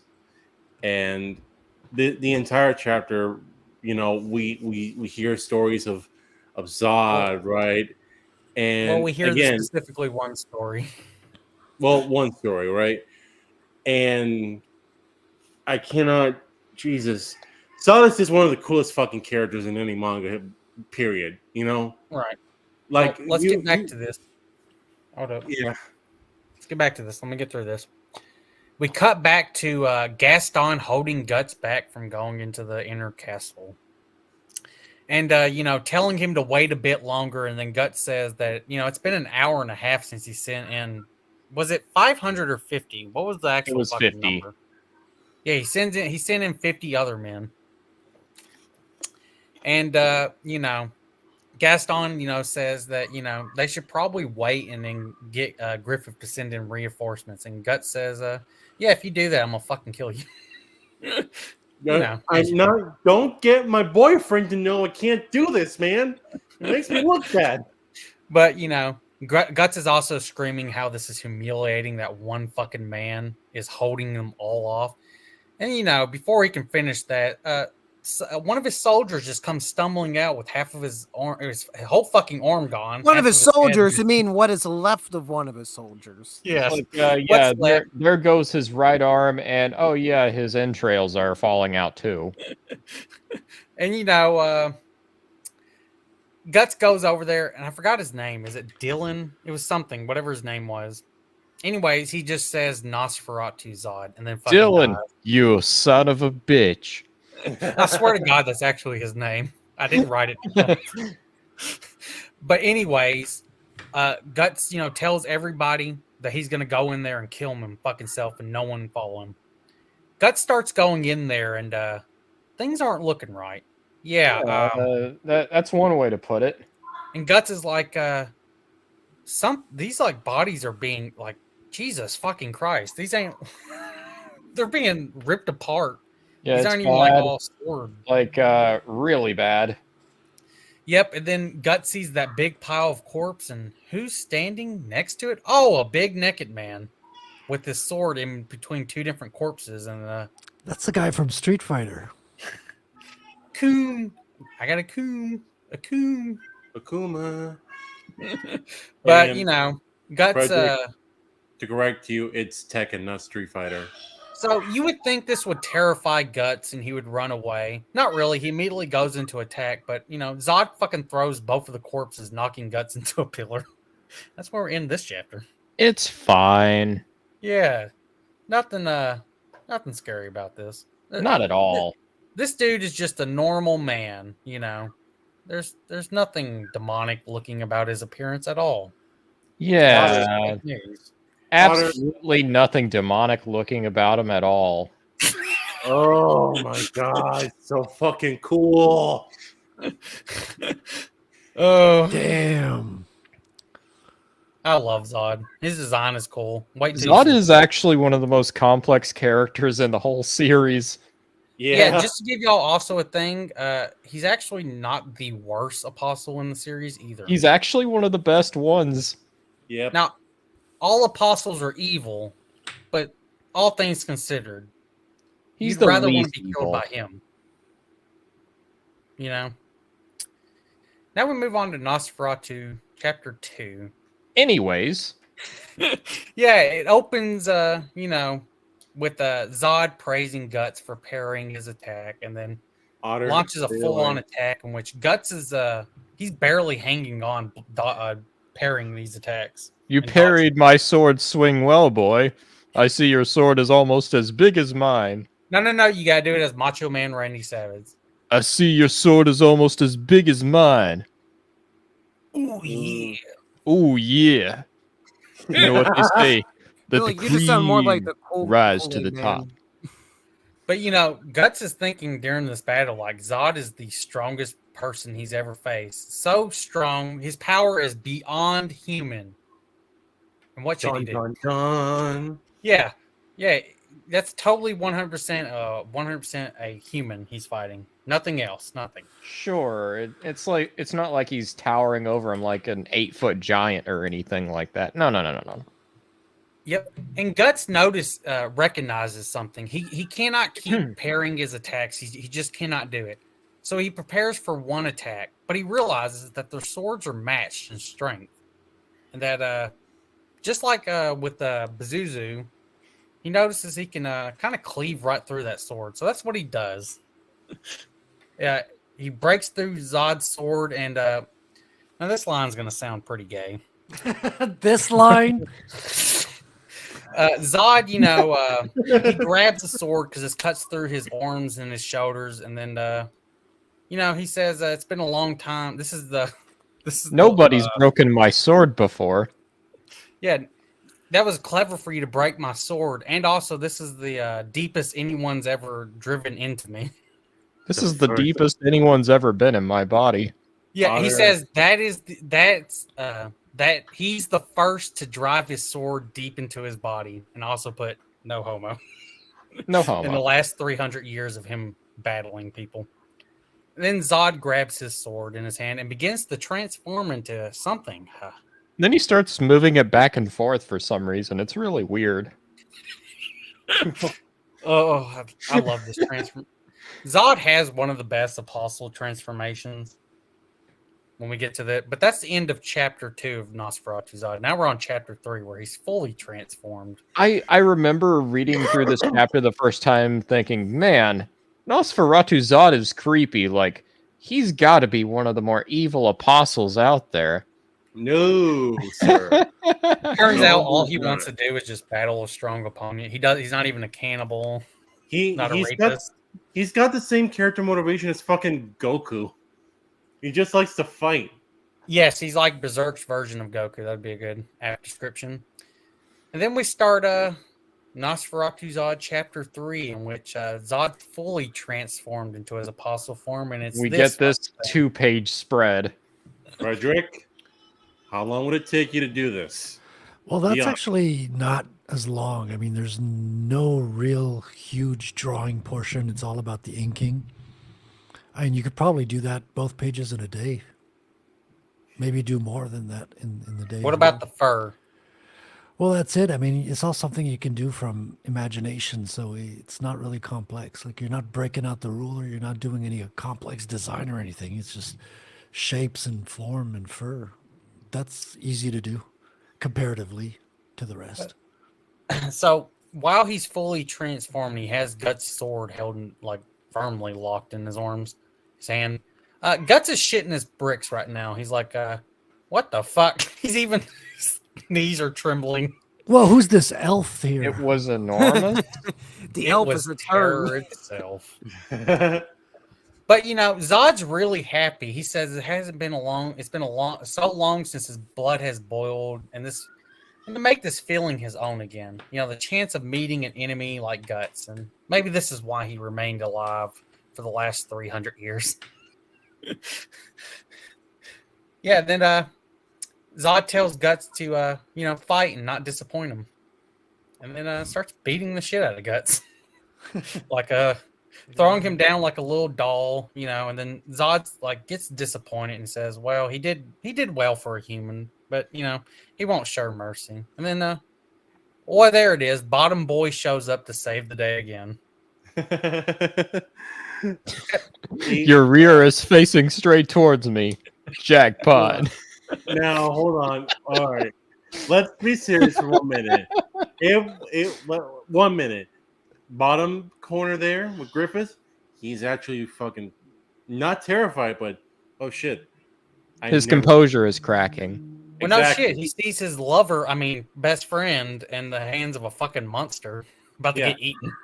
Now, if we are not serious for 1 minute, he's looking at something like, damn, that ass. All right, let's continue. Well, Before Griffith even the show up, Zod's basically like, if you're not gonna fight, he's gonna tear him apart. You know? Get in here, Kuna. Get in here. And then we get this 2-page spread. Yeah, Zod gets really, really fucking pissed that they're interrupting his glorious battle, so he starts ripping them apart. Griffith immediately, tells Casca to have everyone fall back because they're getting ripped to shreds, and that he's going to get Guts. Zod stops him and says, where are you going? Your heart's still beating. We end that chapter with that. You're all NPCs. I'm the player character. Fuck off. Now, I do like the battle that's fixing to come. Ultimate Kahuna has a point here. So, a lot of what happens in the story of Berserk, there's at least one or two bands that take a lot of inspiration from it. Some of it's exact lines of dialogue. Probably the most famous example is Beast in Black. Yes. They have a song called Zod the Immortal. Really? Their song literally says Band of the Hawk multiple times. Yes. And also there are exact quotes of dialogue in their lyrics. The Beast of Darkness, Dragon Slayer. To the last drop of blood. Yes. One of them is literally about Skull Knight, which we'll meet later. Nice. But anyways, before we talk about more of that, Nosferatu Zod Chapter 4. Indeed. And it opens with Zod telling Guts and Griffith, they're going to fight him until they're torn to pieces. And then Zod goes to approach him. Guts, Griffith Look at tells... this terrifying creature. Yeah, Griffith tells Guts to attack from go from the left, he'll go from the right on this one man. These two. Oh, that's not as bad. And then they cut Zod's neck and then cut his fucking arm off. But you would think, oh man, this would kind of end the fight. Not really. He just picks up his arm and or hits Griffith with his tail, knocking Griffith out in the pillar. I was gonna say, is this Highlander rules? You got to take the head out if you want to stop an immortal. There can be Pretty only much, one. There can be only one Highlander. Well, he uses his arm that got chopped off to bitch slap Guts as well after he bitch slaps Griffith with his tail into a pillar and knocks him out. There we are. And Zod's like man, That's when it was I a really knew, lucky day to meet two humans. I don't know that about could you bring guys, him. but that's when I knew that Zod was a real badass. Is when he grabs his own fucking arm and starts whacking Guts with it. You're like, oh, that's when I realized, okay, this guy's power level is up there. This guy is metal. Also, if you notice, he can heal. He reattaches his arm and he heals back on. Yeah, he goes to he's glad that two humans he met today were able to wound him really good, but they're gonna die. And then he's gonna start with Griffith first, but he stops when he sees the egg of the king, the Crimson Bellet, and then says, "Oh, this little cub is gonna be one of the God Hand, with the God Hand." Now, of course, we know where this is leading to. And then he decides to punch a hole through the roof and then gives Guts a warning, a prophecy that if he's considered Griffith's true friend, then take heed. When his ambition collapse, death will pay you a visit. A death you can never escape. And then Zod flies off like a badass. I also love this spread here. Yes. It's more just the composition of the how money it's shot framed of the and whole everything. book. Yep, that's the All money right, shot. Frederick, one more time. How long would it take you to recreate this panel right here? That's a lot of detail. That's a lot of nuance in the body posture and everything. That's a really nice shot. That's got nice texture. That's also the reveal that this thing can fucking fly. There you go. Boy. Yeah, you don't even know that he can fly up until this point. Yeah, this is when he releases his wing, and then he leaves Guts with that warning.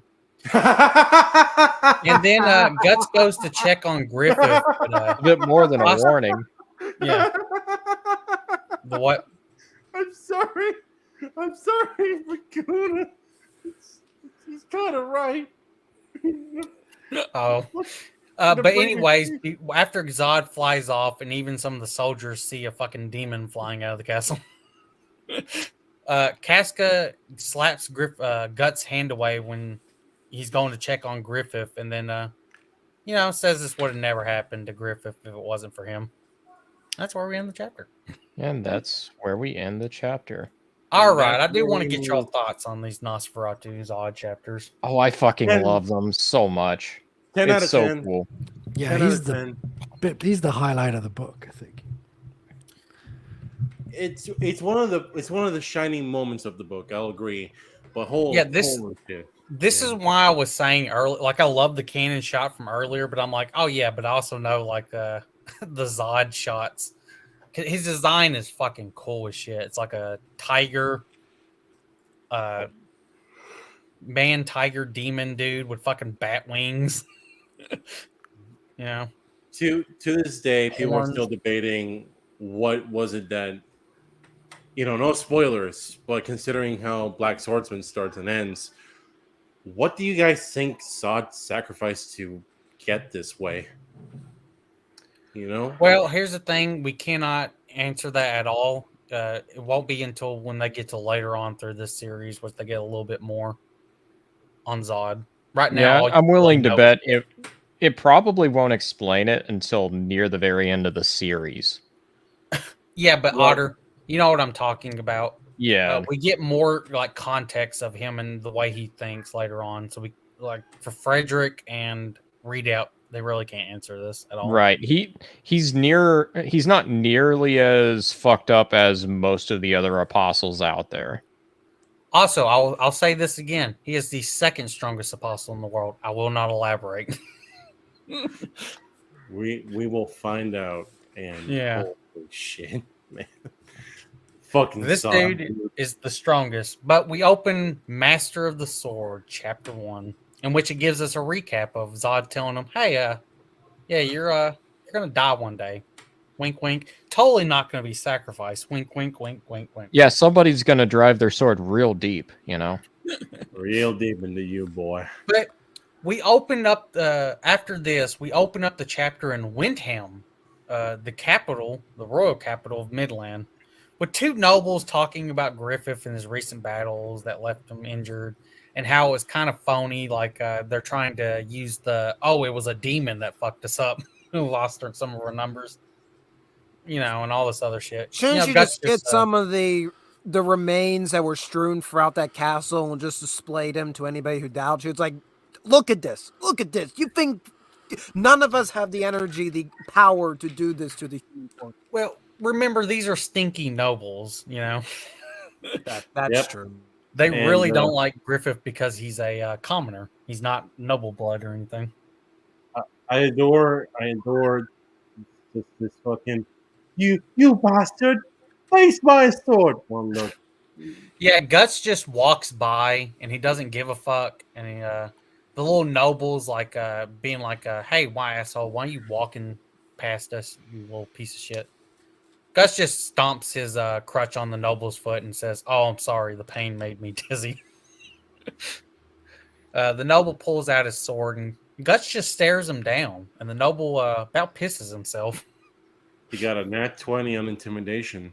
That's Right. what happened. That look just says not today, bitch. Not today. But Guts arrives outside the infirmary, and Judo, Casca, Pippin, Rickert, and Corcus are all waiting outside. Guts asks them what they're doing there, and then Judo tells them they're paying a visit for Griffith, but there's a line, and it's Griffith in his bed and a bunch of nobles and bishops and all this other shit around him. Well, Guts doesn't know anything about politics or anything. So he just thinks he's going to go in there and talk to Griffith no matter what. He don't give a fuck. He ain't waiting. We That get pisses this off wonderful Casca. exchange. And by the way, this is another favorite page that's coming up.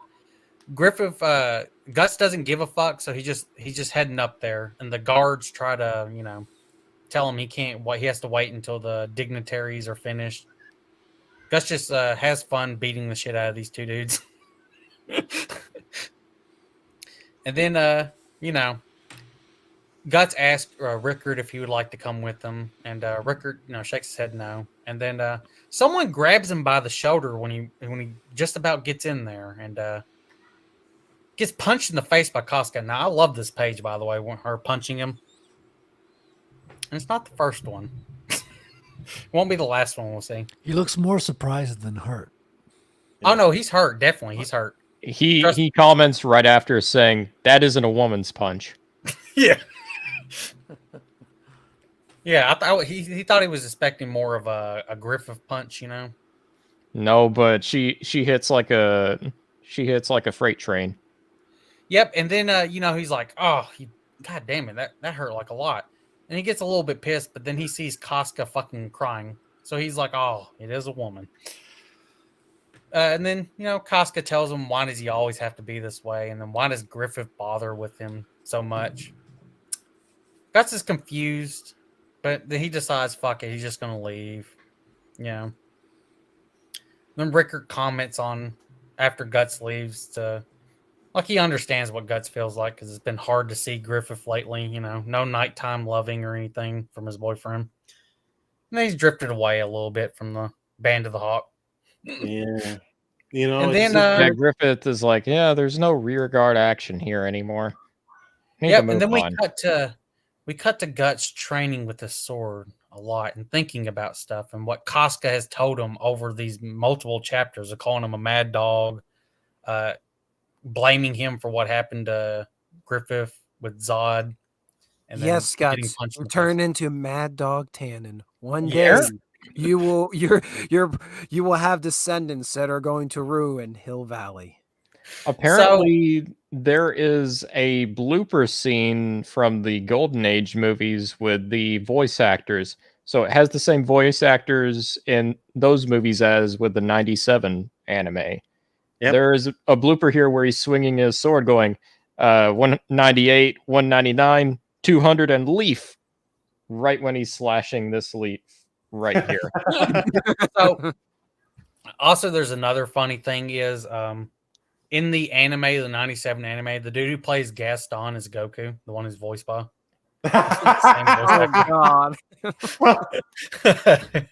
There's no Dragon Balls that can bring him back. Let's say it like that, Matter of fact, there's a blooper of the 97 one where the dude done voice acting Guts is like, all right, now which one of y'all are Goku? But we cut to Guts, training with the sword and thinking all the stuff with Casca, what she says. And then Griffith whacking off a lot. Yeah. And then Griffith shows up, and Griffith apologizes for not being able to see his best friend yesterday. And how it makes him sick when he's surrounded by bullshit nobles acting like they care about him. Damn. What's that bitch's problem? I'm only taking away her boyfriend. It's not my fault to have a sweeter ass than her. Man.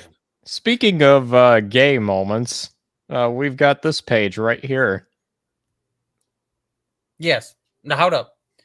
When we get to this, Griffith is asking Guts, what happened when he got knocked out. And then Guts tells him the stuff about Zod saw the behelit on his neck and then flew away. And then, Guts thinks about the words that Zod told him and everything about, possibly he's going to die one day from Griffith. Anyways, Guts asks Griffith why would he put his life on the line again when he's such a calm, composed guy. Oh, Guts, how can you not see the man who loves you? And then I love this line, and Frederick's been waiting for this. Griffith tells Guts that there is no reason at all. Does he need a reason each time he puts himself in harm's way for his sake? Now, Frederick, let me ask you something. As the resident Frenchman, how gay is this? How what? How gay is this? You being the resident Frenchman. What's that? What does that have to do with being French? Do I have to tell you? I think you do, because I'm Quebecois. I'm not living in France here. Sure. Let's put it in Tim Curry's words. I love you.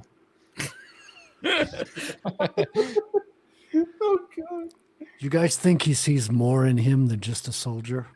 Oh, absolutely. Yes, at this point they've been like at first he saw him for being an excellent soldier, probably something else as well. 'Cause, you know, you don't really tell, even if Guts was an excellent soldier, you wouldn't tell him that you want him and all this other shit. He already Uh, did, though. but Too by late. That this bridge has been point, crossed. but definitely by this point, Griffith does have feelings. Not actual. I mean, we've been making gay jokes the entire time, but you know, like brotherly feelings, attachment, whatever the fuck you want to call it. It's just depicted a certain way. No, it's definitely predicted gay. I mean, it comes off as gay because He's a femboy. yes. Listen, let me also say this. Is this that- a theme that we see specifically in number 2, or is this going to be like a recurring theme? Oh throughout the- no, Well, you'll see it in you number see a bit more of it later on without spoiling anything. There's kind of a reason why Griffith acts this way. yes. Now, let me also say this. When this manga was coming out, a really popular, to this day, actually, genre in Japan is something called shoujo manga. And Kentaro Miura borrowed a lot of elements from shoujo manga when he was writing Berserk, because shoujo manga focuses on, like, believe it or not, emotional storytelling in a way. And when you analyze the story of Berserk up to this point, it's all been like emotionally driven, you know, from Guts' trauma as a kid to Griffith's like new budding emotions for Guts, and Casca's emotional resentment towards Guts as well. And they are all acting not necessarily on the plot of the story, but more on their feelings towards one another and how that affects the No, plot. because this is more of a character-driven story, Stormcrow. That too. So, all right, this is the end of Volume 5. So let's go through it again. Otter, what's your thoughts on Volume 5?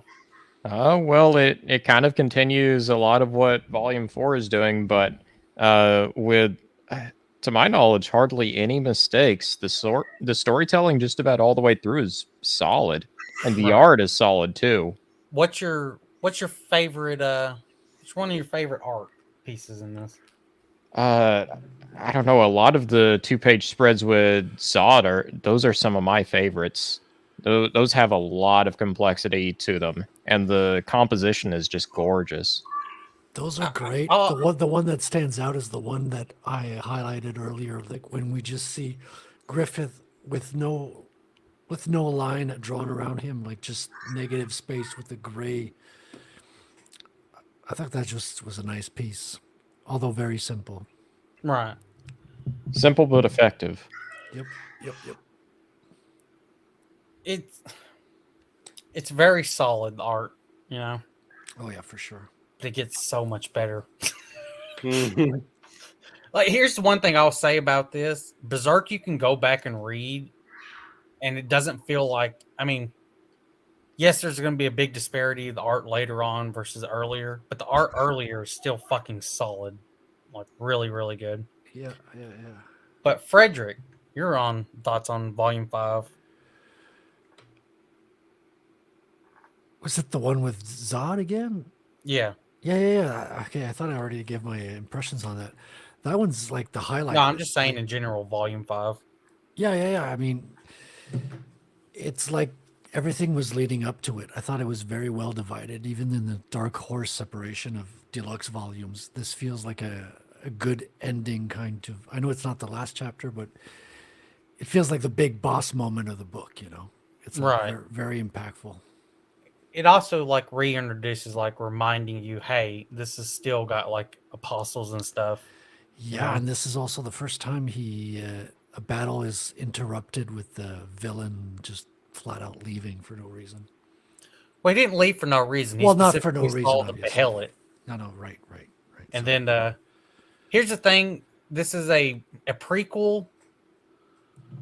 You know, we already know where Griffith ends up. We already know how the Behelit kind of works and what it's used for.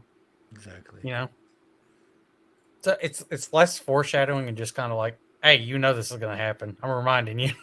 That said, I really like the fact that whenever the series begins with the Black Swordsman, Guts is regularly fighting demons and evil spirits. Then it gets to the flashback, and whenever it shows you the first time they actually come across Nosferatu Zod, the first real apostle, it is a full-on event.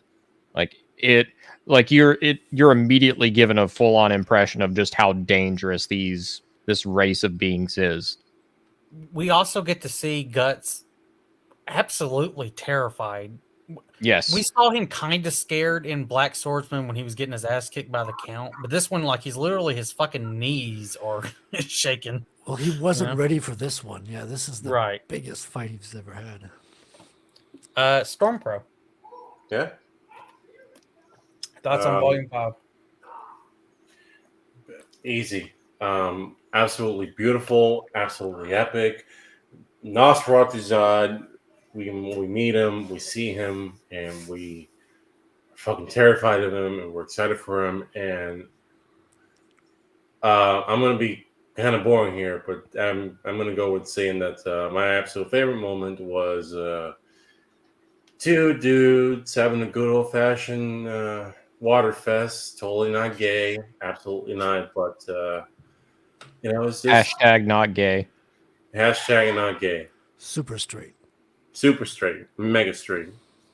I know what you're talking about. Kind of. That's we'll eventually one day get there. Hashtag just two guys. Alrighty, readout. I've enjoyed it. I mean, there's not much more I can add that's different. Alrighty. Well, let's move on to Deluxe, or not Deluxe, but Berserk Volume 6. Is Which this the we final opened volume of Master of the Sword Chapter 2, which recounts exactly what we ended up the last one, which is telling Guts, does he need a reason to put himself in harm's way for his boyfriend, I mean best friend. Yeah. Man, it's really hard to get. It gets really confusing, with him. He's just professing his love for him. I mean, Yes, sense of his camaraderie, totally heterosexual- brotherly affection. Yes. But it opens with Guts kind of shocked by his answer. But before he can respond, the fucking king shows up. And beside the king is Count Julius. This little The asshole. king shows up, just going, "What the hell are you two doing, motherfucker?" Yes, I have been. I've been. When I was reading this, I've been using Dumbledore's voice for the kings. Oh no! Wow, this king's a really swell guy, ain't he, Frederick? This one's cool. But Yeah. Oh no, this is the Griffith King. This is the king of Midland. I get all these mixed up, man. So, the king stops and he shows up, and then Griffith immediately begins to kneel, and then Guts is kind of dumb, so he doesn't kneel, and this pisses off the Julius dude, Count Julius. He's offended by it, Gets really, really pissy. And then we end up like talking shit, whatever, and then Charlotte appears, the king's daughter. Yeah, Poor Charlotte. Poor Charlotte. And then she's really She shy is and one of the everything. people in Berserk that is just legitimately a nice person. Yes. Yeah. She's actually a yeah. genuinely good character. Poor Charlotte. You know what? Anyway, Let me say it like this. She's also, honestly, for my Game of Thrones fans out there, I think she has a worse life than Sansa. without getting into spoilers, poor Sansa. All right. Anyways, the king is about to leave, and then she decides to start walking, and then she trips, and then Griffith grabs her, and still looking gay as fuck while doing it. And she immediately falls in love. Just look at that. Just look Well, at she doesn't need it. little I only did this because Guts didn't kiss me. You know what? I should have prepared this clip. Hold up, let me see if I can find it. Fuck, I ain't gonna find it. There's a clip where someone edited the 97 one where she when she falls down, they edited it where she just keeps falling down and dies. It's just Griffith and Gus watching. So fucked up. But Oh my anyways, he God. catches her, and then Count Julius slaps Griffith in the face for it. And then Guts is about to want to start beating the shit out of Julius, but Griffith stops him. And then what was the exact line he told him? He basically thanked Count Julius and said, he pardoned his rudeness for not letting the princess fall down the stairs or some shit. Anyways, the king calls and asks what's going on. They leave, and then Griffith looks at Charlotte. She blushes and walks away, and then Guts smiles because he's like, "Oh man, I thought he was gay this entire time." First time I've seen him interact with a woman that isn't Casca. He always finished on my back, but I can see him finishing inside her. Good on you, man. But this cuts to Julius in the castle, in which he's hearing three maids talk, and even the maids are like they're fawning over Griffith. Even one going so far to say that he's prettier than her, and she's a woman, and it's frustrating. I also love this expression right here. Look at this. I don't even know what to call it. Like, what is that expression? The sneer? No, he's talking about the maid in the top right corner. She's just smitten. Yeah.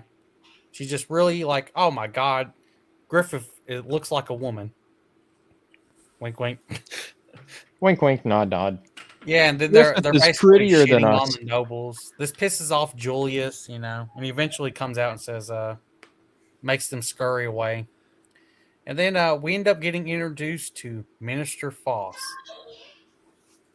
Totally. Basically, how do I put it? This is where we get to the politicking of the book and stuff.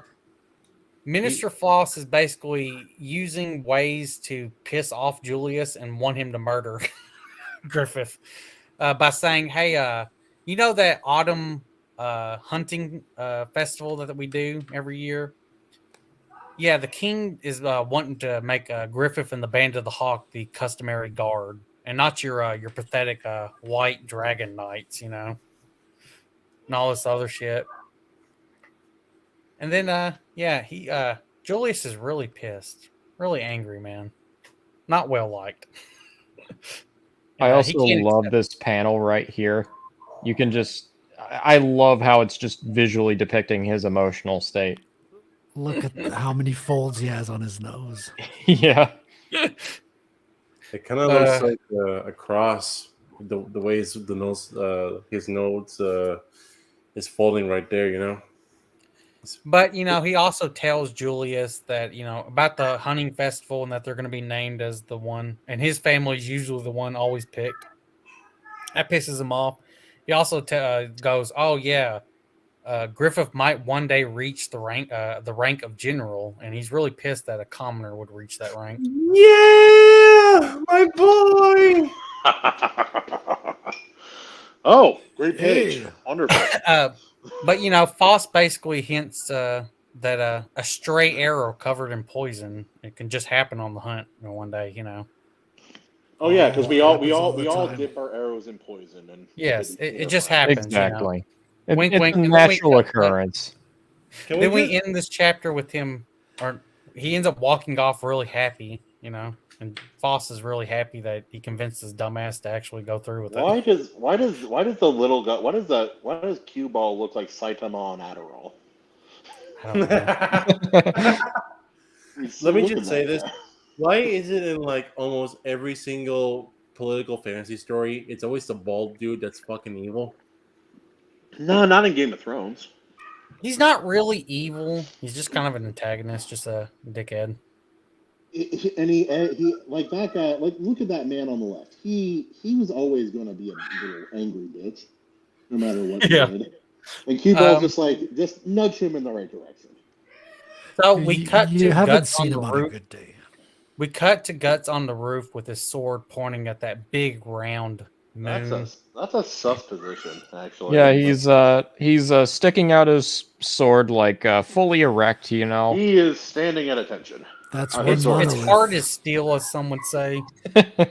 Look at that grip strength. But Guts is thinking on, Just kind thinking of. about his buddy. He doesn't know what his He's purpose thinking about is. Griffith. His very Yeah, he close doesn't friend. know what his Look at purpose that! Look is at or that picture. anything. He's like center frame of a shoujo. He appears on the freaking moon. I told you guys, he's pointing his erect sword at Griffith. That wizard came from the moon. But anyways, he's thinking, That- he and that doesn't really wizard have a came all over purpose the or place. anything. But he knows Agreed. one thing. He can swing his sword. But he'll do it for Griffith's sake, Only for Griffith. Oh Yes, my poor Griffith. god. And that's where we end this chapter. he's like. Oh my god, it's even at his crotch. Look at that. Frederick. Damn. I don't know if this is the answer I was searching for or not. Like, I think it's not subtle anymore, guys. It wasn't. For Hold up, his switch sake. between each Since page. when? Hold up. Oh my god, it's This right there in his subtle. pelvis! It's right there in his pelvis! Oh, Look now at all he that. has to do is just kind of like do the pelvic thrust, and that's it. We need an animated GIF I've been, now. I've been swinging this thing around thinking about Griffith. How I I can't even hear Kahuna, you. what Christian. the hell did you just Kahuna, say? we cannot hear you.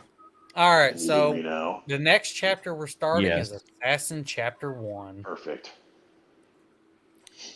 in which we Oh, open up with nobles and dogs chasing a fox, the king not wanting to join, Julius just staring at Griffith and then looking at the assassin he hired, the little faggy one. I feel like Well, that every assassin in Berserk is a little like twiggy little leftist looking motherfucker. But the fox runs towards bushes, Griffith's Guts like, jumps "See that out on his 12-year-old horse to princess? scare it away, Yeah. scare it back from the bushes. Yeah, this is the whole faggy. This guy voted for Bernie. You've earned it for Bernie. I think a 90% tax would be a good thing. But We should have a class war. Guts is kind of just bitching about, having to do this dumbass job of like watching nobles do this stupid hunt, and all this other stuff. Corcus gets a little pissed about that. Yeah. Why is why is Guts so mad at that dog? Because he has to, it's not a dog, it's a fox. Get it right, sir. Look at that. That's not a fox. Yes, that I've is a seen fox. That is a Yes, fox. it is. I know. I know. Go to the it bottom is, page, Billy. But look at that. Look at that picture of him with the horse. That is not the way a fox's body is shaped. Anyway, continue. It still looks like a fox. Anyways. Wrong. Anyways, Casca is looking at looks at Guts, and then she looks at Griffith approaching Charlotte on a horse, and not totally being a little bit annoyed by this, Charlotte doesn't like hunting. Why would Casca be nervous about this? She knows Griffith is Yes, but it doesn't make it any less painful. First true. he goes for Guts, and he didn't make me the rear captain. Now he's going for the princess. I will never get my turn. Well, when we get to the other deluxe volume, then we'll be able to talk about it. But it's pretty fucking hinted that Casca's like in love with Griffith. Well, it's like she's in that weird place because she's a masculine female, but not masculine enough to attract him, but then also not feminine enough to do it either. Well, To be fair, she was never going to attract him. Like, when we get to later on, she gives her reason like why she always knew it was never going to work out. But that's later on. That's later on. But I do like the pages that are coming up. She like dislikes hunting and shit. And then what was the line she said? Oh, why do men always enjoy shedding blood or some shit? Yeah. And then in response, Griffith just starts whistling with a leaf between his lips. Yeah, and he teaches her how to whistle. Yeah, I'm also not gonna lie, this is kind of a very cute scene. Oh yeah, yeah. Right. Unfortunately, it's like with the creepiest character, one of the creepiest characters in the entire story. But anyways, Casca sees this and then rides her horse away, and Guts notices this, Julius also is watching Griffith and seething, and then tells Assassin to wait until he's alone. Then a fucking boar just comes out of nowhere. These dumbass nobles, and then Charlotte's horse goes riding off. And Griffith Can I goes just say to chase for a minute that I really like Charlotte's dress here? You know, The way it's drawn is pretty incredible. It's very hard to draw patterns. Everything is freaking charming about that scene. Like you can see how he manipulates everyone at their own level. right. He is just wrapping the rope right around Charlotte's throat, just absolutely perfectly, man. And it's horrifying. Frederick, And- as we go on, the faces will get better. Like he'll be able to. He really gets comfortable drawing the faces and improving, and being able to do more with the expressions. It's Well, still good now, but it It is good. It makes me think of Vagabond. I think he gets to the point where he not only matches but possibly even surpasses the facial expressions that I've seen in Vagabond. Christian, I can barely hear you. I can't hardly hear you at all. Man. Oh, But anyways, Griffith managed to stop the horse. Charlotte hugs him and all this other stuff, and then we see the fucking assassin lining up his shot. Charlotte was saying she was scared, but she's all excited that she's never ridden on, been a fun horse ride in her life, whatever. Griffith is trying to save Charlotte's life. Meanwhile, this assassin is just like, feel the burn. Yeah, and then as Guts and them are approaching, Griffith just gets shot in the fucking chest. Oh, I've been punctured. Oh, and then he faints. Anyway, Nobody's ever stabbed me this deep before. why is that? Why is that the face he makes? Well, I mean, he Ooh. literally didn't expect to get shot in the fucking heart with an arrow. He's like, oh, that's not where I like that. Yeah, I mean, he's been the main character his entire life. I've never been penetrated there before. Well, except by Guts that one time, but we'll never talk about it. Then we start Assassin Chapter 2. Anyways. Which opens up, of course, with Griffith falling to the fucking ground, Guts and them arriving. Guts fucking literally grabbing Casca, or not Casca, the fucking Charlotte, and then literally saying, "What the fuck happened here, bitch? What happened?" I mean, doesn't Casca get pissed at Guts here for no reason, or is that later? No. That was with the Zod stuff. Oh, that's right. Casca's just, she's like cuddling Griffith, who's laying on the ground, crying. Anyways, the assassin, he's really happy, and then, Griffith tells Casca to calm down, and then he pulls the fucking arrow out, and then shows that it actually hit the behelit, the crimson behelit from his neck. Nothing. And then they're calling it was good luck and all this other stuff. Corcus says it's devil's luck. Guts goes, yeah, it's fucking definitely devil's luck. Yeah, something's not right. He's looking at thing, fucking winking at him, and he's like, yeah this ain't up for life. But Guts. Oh yeah. First of all, the arrow was coated in a poison of Calibal bean. Yeah, it was the Calibal bean. Yeah, and then how a tiny scratch will kill you. But anyways, Casca's still freaking out. Griffith don't really give a shit. But anyways, when Guts is getting around up looking for the assassin, Griffith just noticed Count Julius on his horse looking really fucking annoyed and pissed off that it didn't work. And then, Griffith pulls up the arrow and says, it was a high price to pay for this poison. Wink, wink. He knows who it is. Honey Badger doesn't give a shit.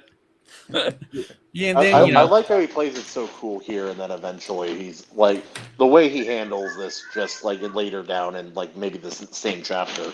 Oh, dude, it's in the next couple chapters. It is cool. This isn't the first time you'll see that demon stare he does.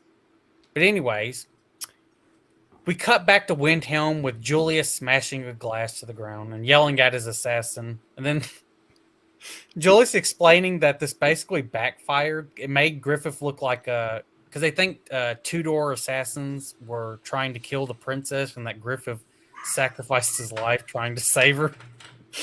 And this earned him a lot more prestige and Huge popularity among the ladies. yes, huge popularity with the king and everything. And it really did not work. Like the only good thing is Griffith doesn't know, and there's no evidence or whatever.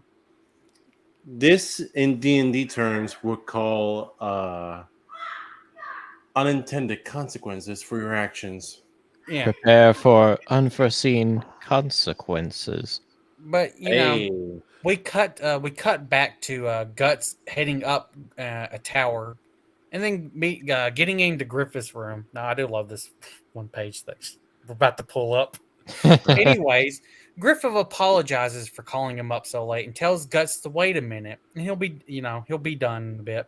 And he slips out a book. He's like, "Here, Guts. Yeah, read hold this." up. Guts specifically asked Griffith, "Hey, has he read all these books again?" And then Griffith tells him all this thing about learning all this shit, having variety and learning shit from book. Then he shows him a porno book and asks if he wants to borrow it. Well, it's basically the Kama Sutra. That's basically what it is. Yes, and this will come in later, not in this deluxe volume, but I will bring it back. Oh, wait a minute. Oh, no. I just noticed. Kama is the right word. Yes. But anyways, Guts sits down with the book and is flipping through it, and then ask Griffith if there's something he needs him to do, and then Griffith just casually tells him that he needs him to kill a man. I also love the expression here, how subtle it is. You see it in the eyes more than anything, just kind of like that hint of malice there. Yeah. Right. Yeah. Well, it's like he finally gets to sick his rabid dog on someone, like who has vexed him this well. Well, he's getting closer to his goal and stuff, and he relies on Guts a lot, as you'll see. Now, let's just take a moment to appreciate the fact that listen, Guts is a murder machine, right? But what's about to happen next in the next chapter, Guts is just not the rogue assassin type. He's not. This whole thing could have fallen apart so quickly if they caught him, and they almost did. But hold up. For one, we'll get there when we get to the actual chapter and stuff. You can't be caught whenever all the witnesses are dead. Yeah. So we open with Guts, which you can see with he's only wearing a cloak outside of Julius's manor. And Guts is thinking back to the conversation he had with Griffith after Griffith asked him to kill a man. Guts asks who. Griffith tells him Julius and shows him the arrow. And then Griffith goes through the reasoning of how he found out. For one, he suspected him when he saw him at the hunting, running off pissed. So then he hired one of the maid servants to spy on who's coming in and out of his castle and shit. And then notices it's one of the assassins, like the top crossbowman of his army. And that crossbowman also was the one who bought the poison from a doctor. And that's how he figured it out. And all this other shit. And then, Griffith tells him he's choosing him because, their failure is not an option. You cannot lose. Like, can't fuck this up. Wink, wink. Wink, and wink. That he's counting on Guts to do it. And then, Guts kind of don't really care about this. He just tells him to cut to the chase and order him to do it like he always does. And then we cut back to this, where Guts is on the roof and he's noticing Count Julius practicing with some little kid. And of course, he thinks back to him and Gambino and shit, because Count Julius is being like a real fucking dickhead to his son. Like he's knocking his son back and calling him a little pussy and all this shit. And also being like, just good father-son memories. And he's also going like, you need to be strong. You're going to marry your cousin. The princess in the future. We can't have a weakling like weaken the bloodline. I'm like, oh boy. Yeah, his son's name is Adonis. But we cut after that to what's his name? Oh, I got his name. Hassan. Hassan is basically the master of Julius Castle. Next thing Hassan you is know, basically he's telling Julius whining and to- bitching about streaming all day. yeah. Hassan Campaign basically tells comments. Julius to take it easy on his son. And Julius is like, all right. And then he sees Griffith's, face in the flames. Gets really pissed. Notices the windows open. Oh fuck! There's a big man with a big sword. Hi. Yes. And then he immediately goes for a useless sword. By the way, he's going for the what are they called? What's the specific word? Practice swords. Yeah, not even practice swords. It's literally it's for show. Replica. Ceremonial. Yeah, it's just a ceremonial sword, so it's not even really that useful. But Guts is really fast and slices him in the chest. And what the last words he remarks that he knows Guts because Guts' disguise is a fucking cloak. Really discreet. Yeah, and he goes to grab while he's dying, and then says he's Griffith's soldier. And then there's a silhouette, outside the door, and then Guts immediately sees it, and then Guts rams the fucking person through the wall, and then looks up and sees that it's Adonis, Julius' son. And that's how we end this chapter off. You talk about another part of the Golden Age that's probably one of the... It's not quite as overt as something like Guts and Donovan, but it is subtly one of the most fucked up parts of the manga. All right, now we can discuss how dumb this fucking how dumb this disguise was. It's a cloak. It's like I was saying, Guts is not the kind of man for this kind of job. He's a berserker. He goes straight in, charging at the gate to kill the enemy. This whole thing could have gone wrong so many ways, and if Guts wasn't the man he was, that we all know him to be, he would have failed, and he would have jeopardized everything. Well, luckily he didn't, but before we move on, yeah, an assassin chapter 4. Let's get through that before we go through more, because he ain't done with this mission yet. No. And this part was actually really kind of hard for me to read. Guts, pulls out. He fucking stabbed that kid through the goddamn wall. Yep. But Adonis, for me, this is the toughest part to read right here. Yeah. He's grabbing Adonis's hand and trying to comfort him. I don't know. It's pretty fucking sad, and Adonis just dies. Doesn't even get a last word or anything. And then the guards show up, 2 of them. And then Guts just immediately starts cutting through these guards, escaping. Then it cuts to Hassan seeing the dead corpse of Adonis and Julius, and then telling his guards to not let this intruder escape alive. Then we cut to Guts slicing through guards outside, and then jumps over a wall into a forest. Notices a drain drops into there, and then knocks himself out when he drops down. And then we get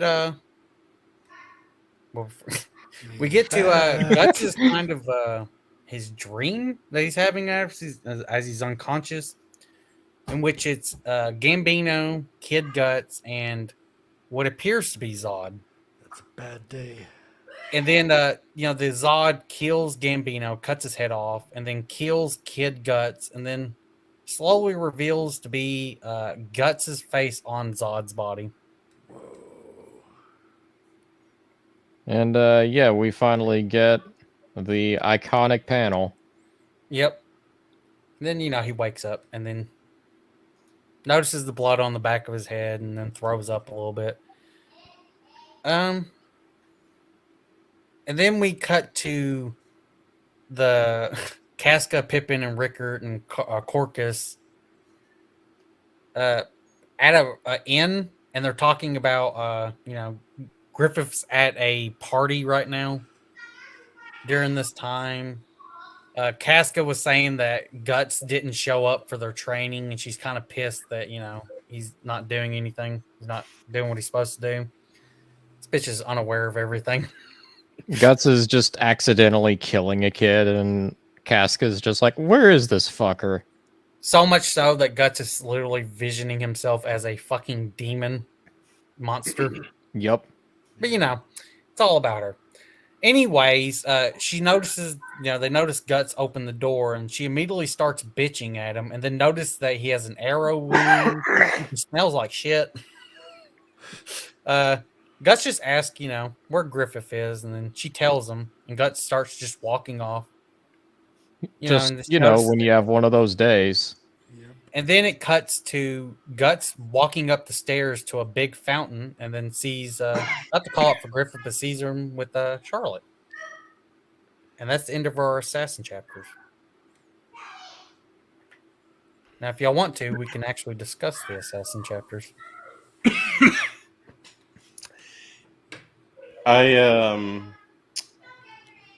Look, it's easy to forget because I love Guts, right? We all do. But this guy's a murderer. He's not a good person.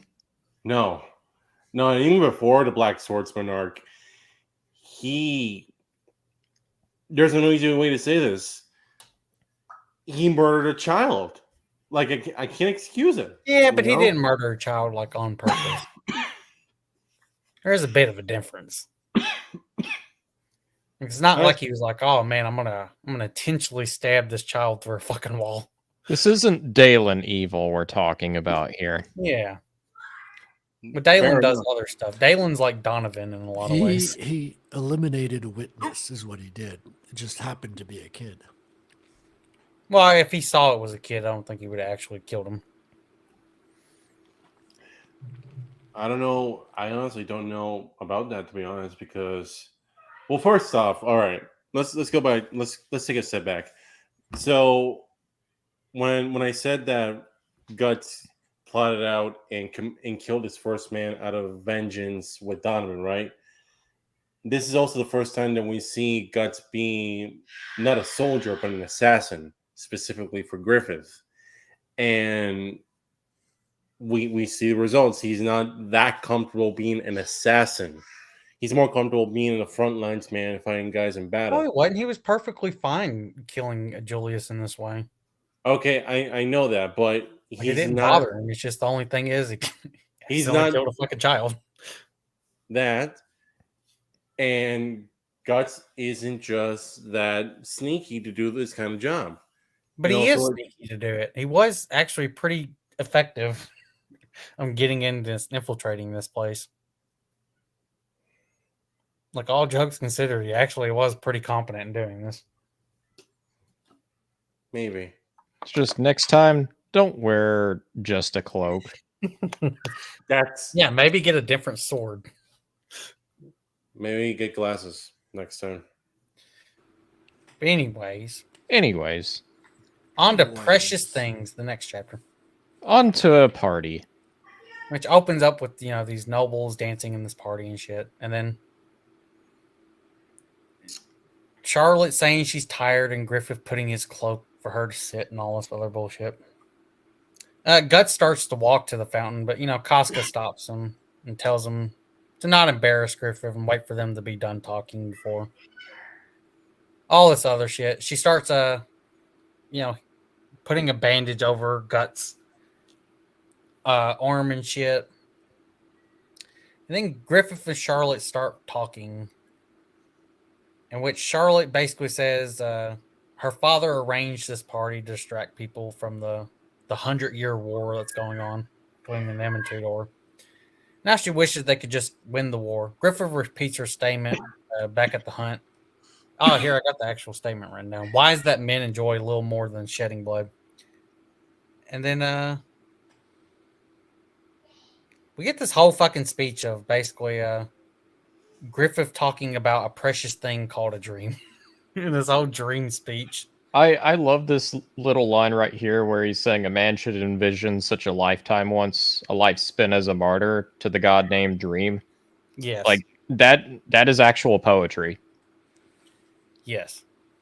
But Charlotte's just enamored by this entire speech, man. And even Guts is kind of, enamored by listening to it and shit. And then Griffith's Charlotte got is basically all of saying, all you of his know- bottom bitches in one place to listen to him talk. yeah. Charlotte then says that, she imagines all of Griffith's friends must come so far attracted by his charm and shit. And then Griffith says, oh, friends? No, they're excellent troops and all this other stuff. He'll fight and everything. But what he considers a friend, a true friend, and I actually have the dialogue. Someone who would never depend upon another's dream. Someone who wouldn't be compelled by anyone, but would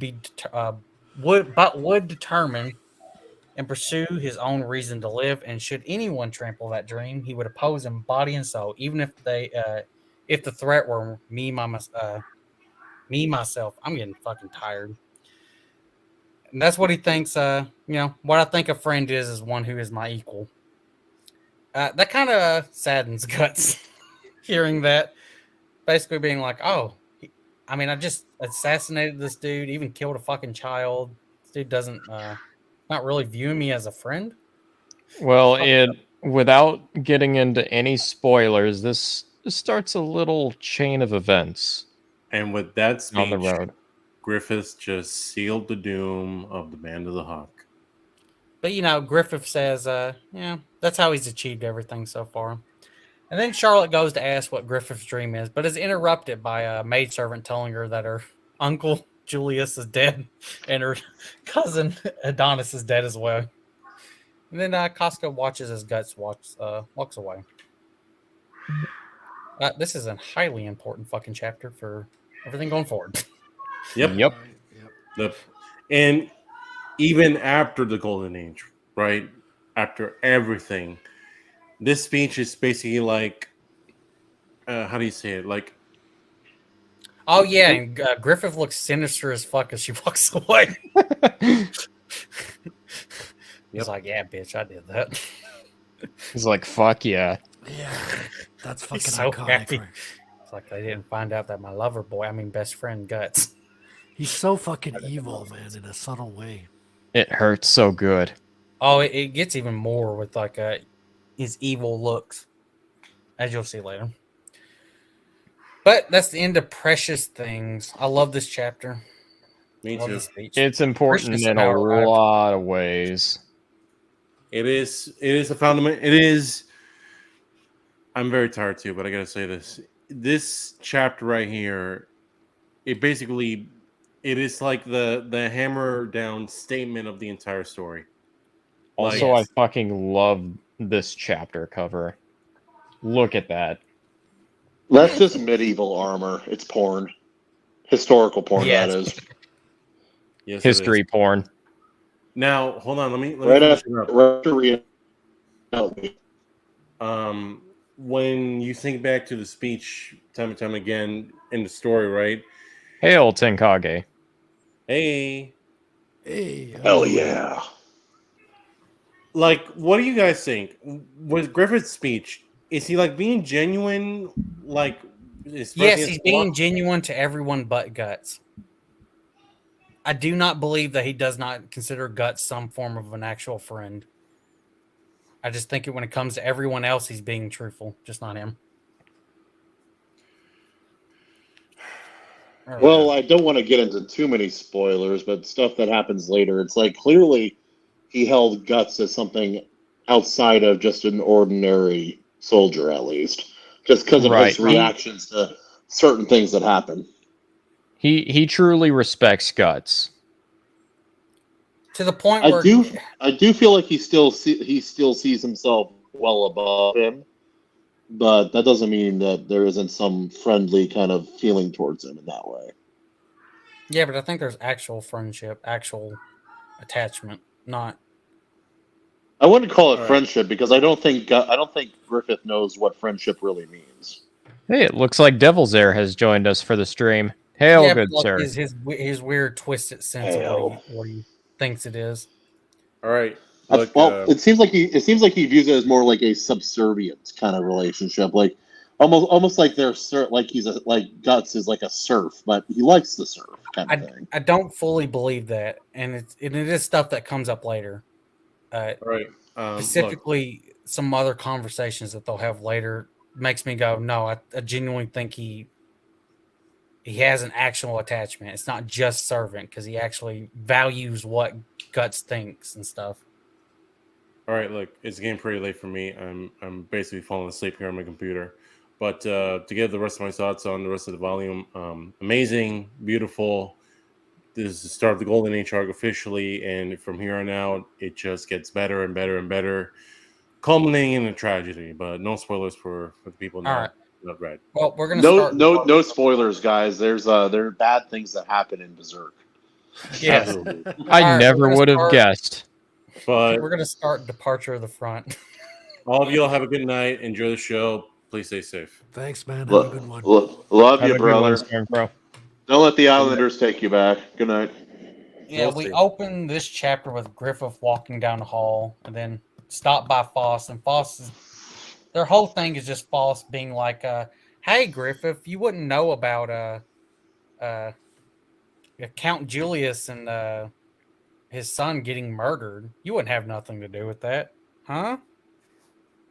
I mean, it surely wouldn't have been a retaliation because there's a rumor going around that Count Julius wasn't actually trying to. It wasn't Tudor spies trying to kill Charlotte. It was actually Count Julius trying to kill you. You wouldn't know anything. Wink, wink. It's 100%. You know. Devil's Air is asking in the chat: have we all backed Path of the Pale Rider yet? No, I want to, but money's tight. Yeah. I think we're all tied back by money at the moment. Right. Griffith basically says this is kind of bullshit, you know. That he knows nothing about that. It's just a sad fate. Anyways, let me continue. I do love something that happens in this scene though, because the little Q-tip here gets he feels the danger that's lurking underneath the kind of beautiful front that Griffith puts out. And I love when stories do this because it is like they do exaggerate it in these kind of stories, but that does happen in real life. And I've had moments like this in real life where I'm like, oh, yeah.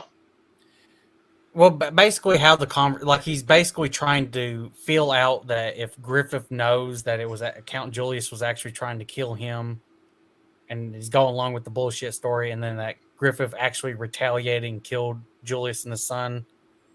And he's trying to figure out, like, confirm it, you know, in their interactions, the politicking shit. And he doesn't even, Griffith doesn't even flinch at the name of Adonis getting murdered. And he's like, well, shit, he didn't even flinch. Like, maybe he didn't do it, but, I mean, that'd be one hell of a coincidence that it wasn't a retaliation. And, yeah. And it seemed like the story gives the impression it was fairly immediate as well. Like the same night, maybe even. I mean, hell, let me find the line of dialogue. I think I wrote it down. Basically, what Minister Floss was telling him about lords and mercenary groups. Let's see if I can. Does one kill outside as you do, or inside the castle? That is the only difference when he's talking about nobles would want to be able to kill him. You know, why they would want to kill him and all this other shit. Anyways, when Foss starts walking away. Sorry, go ahead. Yeah, when Foss walks away and then he turns around, you just sees fucking Griffith staring at him. The murder. Given that eyeball. Well, I like this for a couple of reasons. One, I like how it's sort of like spinning your expectations on its head. It's like in a lot of stories like this, you think it's going to be kind of like the side of the protagonist. They're going to be struggling through several more trials and everything like that. while these plotters are just kind of like weaving their little strands of intrigue behind the scenes. Here, you just see Griffith around and he's like, oh yeah, you're dead, bitch. I don't know. It's it's a great moment of catharsis. Right. Well, Griffith is such a strange character because he really seems to understand how people tick and be very good at kind of manipulating them. While not, it seems like he doesn't feel a lot of those feelings genuinely himself, or at least not in the same way. It's very odd that it's both things. Is it safe to say that Griffith is a little bit of a sociopath? Oh, he's definitely a sociopath. I don't think he really cares for almost anybody outside of their utility or what they could possibly give him in the future. Yeah, but I do think he actually genuinely feels something for Guts. Oh yeah, no, he does. Yeah, I said for most people. I think it's a weird, like a twisted obsession with Guts and everything. Yeah, it has a lot to do with swords and ownership. Yes, very long, hard swords. And the rear, for some reason. Yeah, rear guard. Anyway, Guts, you want to help me wash the horses? Might as well wash our clothes, too, while we're at it. Yeah. Oh, where did my hand just wander off to? What? Let's see if the horse says nay. All right, this is gonna sound like I'm sorry. beautiful moment, but it's actually pretty sad. Casca sees Griffith, and begins to shout his name, but at the same time, Charlotte is shouting his name. Casca hides behind the base at the end of the staircase, and then Charlotte approaches Griffith and gives him a magnet man statue and tells him it's part of a set, and the other one is a woman. And that they're from her dead mother, and that they always will draw each other back to each other, and that she's giving it to him so he'll be safe and come back from the war. How old? Do we know how old she is? Because she seems 16. like 16. Why does she draw him like a 13 or 4, maybe a 14? I don't know, but she is 16 years old. Okay, that's a bit better, kind of. But at this point in the story, she's about 16 or 17 years old. But here's she gives him the thing, and then he tells her, "Oh, he couldn't keep such a precious thing," and then says, "But he'll make sure to return it on his way," and that makes her happy or whatever. Devil's Air just said reason Japan. Yeah. Unfortunately, that's true. And then she sees Casca and then bids her to protect Griffith with her life. And she says, "All right." And Casca's like, "Fine, but not because you told me to. I'm doing it because I wanted to." Yeah, and then the Queen fucking shows up and is kind of berating Charlotte for giving a gift and then talking to someone like Griffith in his status, as a commoner. Not well, noble. go if you go back to that previous panel of the Queen, it's like look how imperious that woman looks. Of course, she would look down on a commoner, or at least how she perceives Griffith. But hey, Christian. Yeah. Wink, wink, wink, wink. Hinting something. Wink, wink. Wink, wink. Oh, yes. Totally. But totally think Death Stare. Oh. And yeah. Here's the thing. Charlotte is supposed to be a shy, so she does appear act a little bit younger than she does. It's like she's telling the mother, or the fucking Queen is telling her, you shouldn't give gifts, and she's like, yeah, I can give in gifts to anyone, give gifts to anyone I want to, and all this other shit. I feel like the subtext is don't be a little hoe, but maybe I'm misreading that. Well, you can't tell Griffith that. He loves Griffith too much, or Guts. Also asking too much of Griffith, but I won't spoil. Shut up. Bro. But anyway, yeah. Anyways, the Queen didn't like that, and we end the chapter off with Guts and or ends up with Griffith and them marching out of the city, and then Guts is thinking on what Griffith said about friends being his equal. Giving a lot of thought to that, A lot. Oh, that definitely won't inspire any actions for Guts moving forward. There'll be Not even a no little bit. consequences for that whatsoever. Yep. None. Who did we lose? Stormcrow readout. Yeah, we're getting close to wrapping this up. We're getting close to the end. We've only got 3 chapters left. There's a lot to talk about in this deluxe volume. The story is way more. It's a thick, like the Black Swordsman for Deluxe Volume 1. Yeah, there's a lot of art and it's a lot of cool big guy swing big sword kind of stuff, but it's pretty simple, especially compared to this. How he went from that to this is pretty. It's such an astounding jump in quality in regards to storytelling. Yeah, it's really baffling, honestly. There's so much also in each chapter. At times, it almost feels like it reads like a Greek tragedy or something like that. Right. Oh, for sure. But it gives you just a little bit of hope. That's the secret. That's the difference between a nihilistic story and a Greek tragedy. A Greek tragedy does give you just enough hope to keep you going. Right. You know, ultimately to let you down at the end. But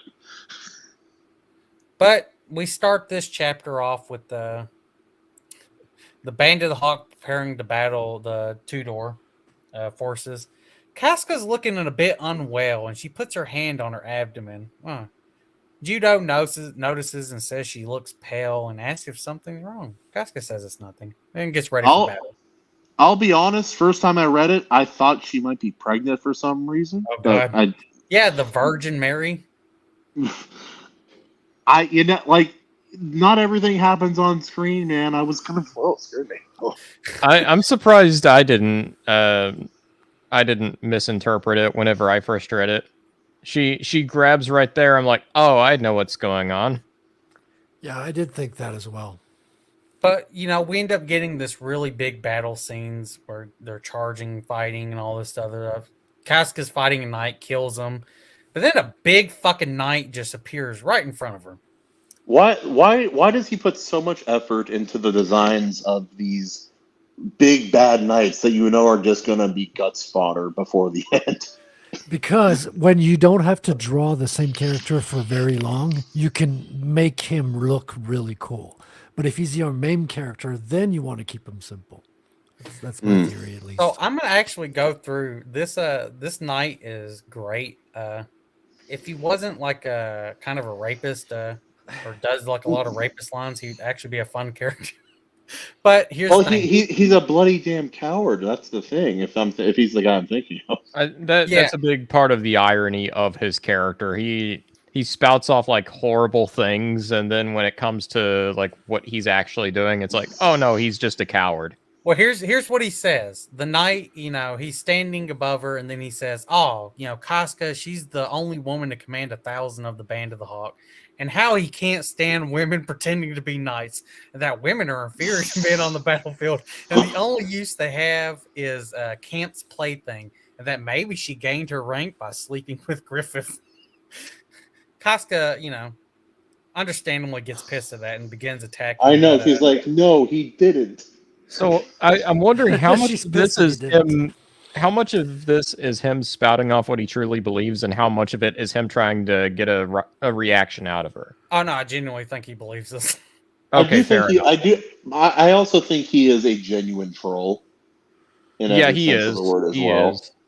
Otter, I described him as he's basically like a nerd who got steroid buffed and then somehow became a knight. He's a nerd who became a gym bro who became Andrew Tate. But, Casca's fighting him, and I do love these fight scenes, dude. These fight scenes are great. Something's not right with Casca. She's having a real tough time with this dude. But, once a month, her fighting ability just goes way down. She gets knocked off her horse, loses her helmet as well. It gets to the ground.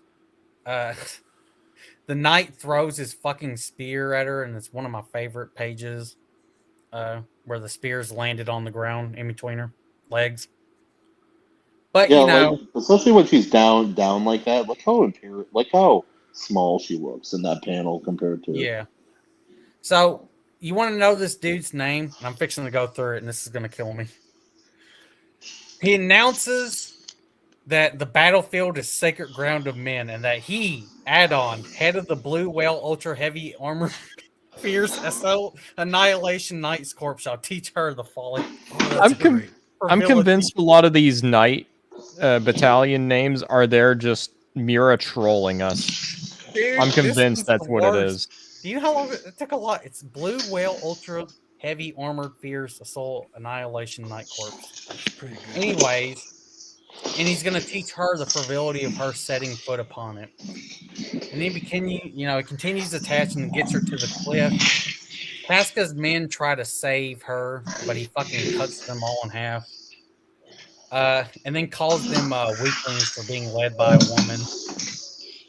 And then he gives her a choice: either become his camp's whore or die. Great choices.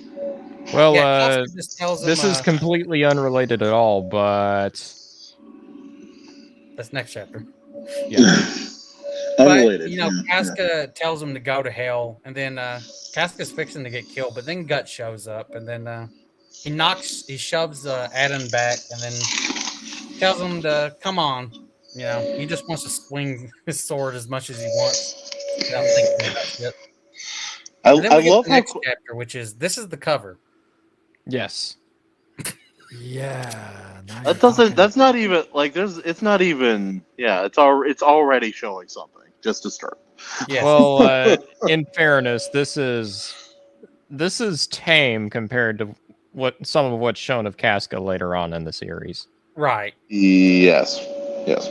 So now we're starting Casca chapter 1. It opens up with Guts, staring down Addon. Addon's gearing up for his attack. Addon's using his ultimate spear technique that can crush marble, passed down secretly by his family. Koborowitz is the name of his family for the last 140 years. Gan Zan Sinpu is the name of the attack. And What then are Guts these names, immediately man? slams his sword into his face. Addon knocks him to the ground, and then immediately follows it up by slicing his face into his helmet, and then cuts off a little bit of his ear and stuff, and messes up his eye, and then knocks out his teeth. He actually cuts like a solid part of his face off. Yeah, a little bit. It ain't too much. It mostly just messes up his eye. Yeah, it's really just enough for him to really bandage it up later. And then I think why this guy is memorable is because almost every big bad that Guts or any of the Band of the Hawk face, like they'll be like, "Oh, you're so weak," then they'll get attacked, and you're like, "Oh, this is nothing.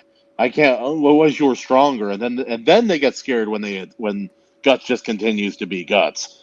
Well, this guy right away is just like, "Fuck, I made a mistake." So here's Addon the thing. Addon's a bad character. Normally, I hate characters like this in fiction, where it's like their utility to the plot normally is, make woman look bad so she can have her "you go girl" moment. That's what it ends up being a lot of the times in fiction. What makes it different here is he's kind of just an idiot by default. And they show it very clearly from the beginning and continually while he is still with us. Yeah, and I also think it helps that there's way more to Casca as a character than just that, because a lot of stories that kind of do something similar to this, they make it very one note, very shallow. Casca by a different writer, Casca would have been a terrible character. Yeah, whenever I first read through the story, I was concerned she was going to be the girl character. I was like, oh no, not this. But then it turns out she's great. Oh, all right. Anyways. Hail Herman. Hail But Herman. anyways, Guts makes fun of his move by calling it well, I have to re-say this fucking name, god damn it. Ganzan Simpu, what? I and can't. then everyone's celebrating Guts, and then Guts starts berating Casca for fighting like really shit and that, You fight like a girl. Well, she's saying, she doesn't normally fight this bad. She's way better. And then she just starts passing out, and then, Guts goes to grab her, before she can fall off the cliff. Adon grabs his crossbow, shoots an arrow at Guts, and then they both fucking fall off the cliff, plummeting to the ground, to the river below. Of course, they're fine, but mostly. But Mostly. Yes. I feel like a fall from any height with armor is going to be a little rough. Well, Yeah. it's mainly getting out of the river with the armor. That's the problem. Let me get back to it. But Gaston and Judo see this, and they're like, "Holy shit!" Guts and Casca just fell off. Hold up. I'm trying to remember why they don't go for him right away. Is it because Griffith is just so focused on the objective? No. It's because literally they fell off a fucking cliff down like a river, like I don't know how many feet below, and it's off of a cliff. Yeah, but if anyone would survive it, it's these two. They have to know that too. Well, here I'll get to it. Here's the one thing is it takes a lot of time to even get down there to find them, and then find them where they're washed up, and also they're in enemy territory. Remember this. He basically has a lieutenant come up to him and say, "Yeah, we can like divert men to like go and find them, but here's the thing.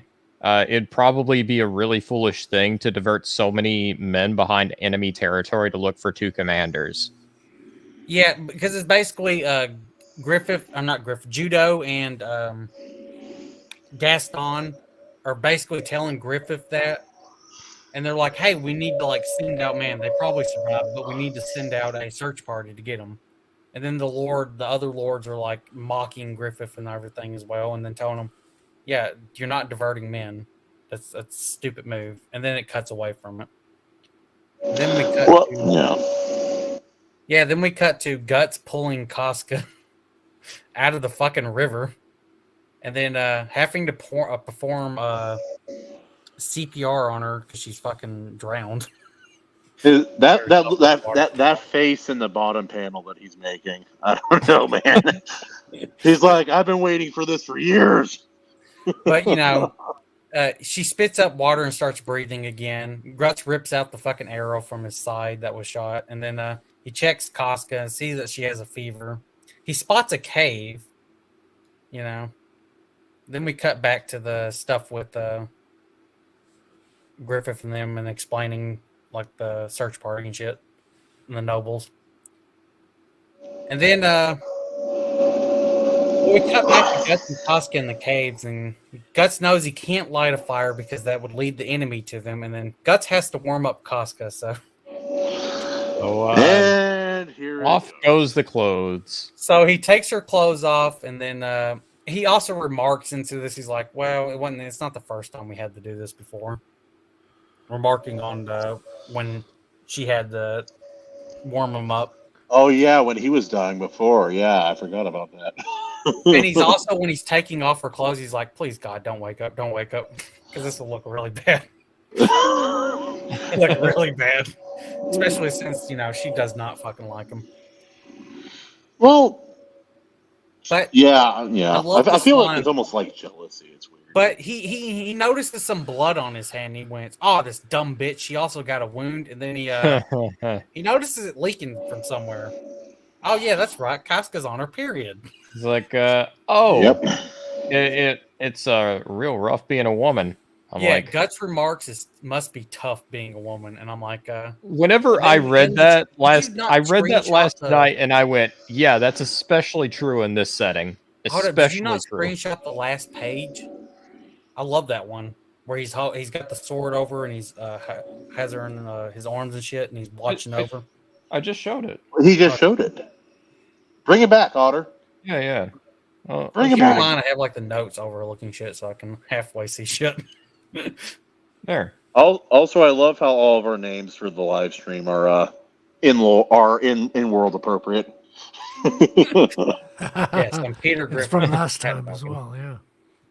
That is a great shot. I love how he almost looks like a golem or some sort of gargoyle or a dog, kind of a very protective dog. Probably won't come up later. There's a lot of dog metaphor going on with Guts. So I feel like he's just chasing his tail half this battle. I don't know.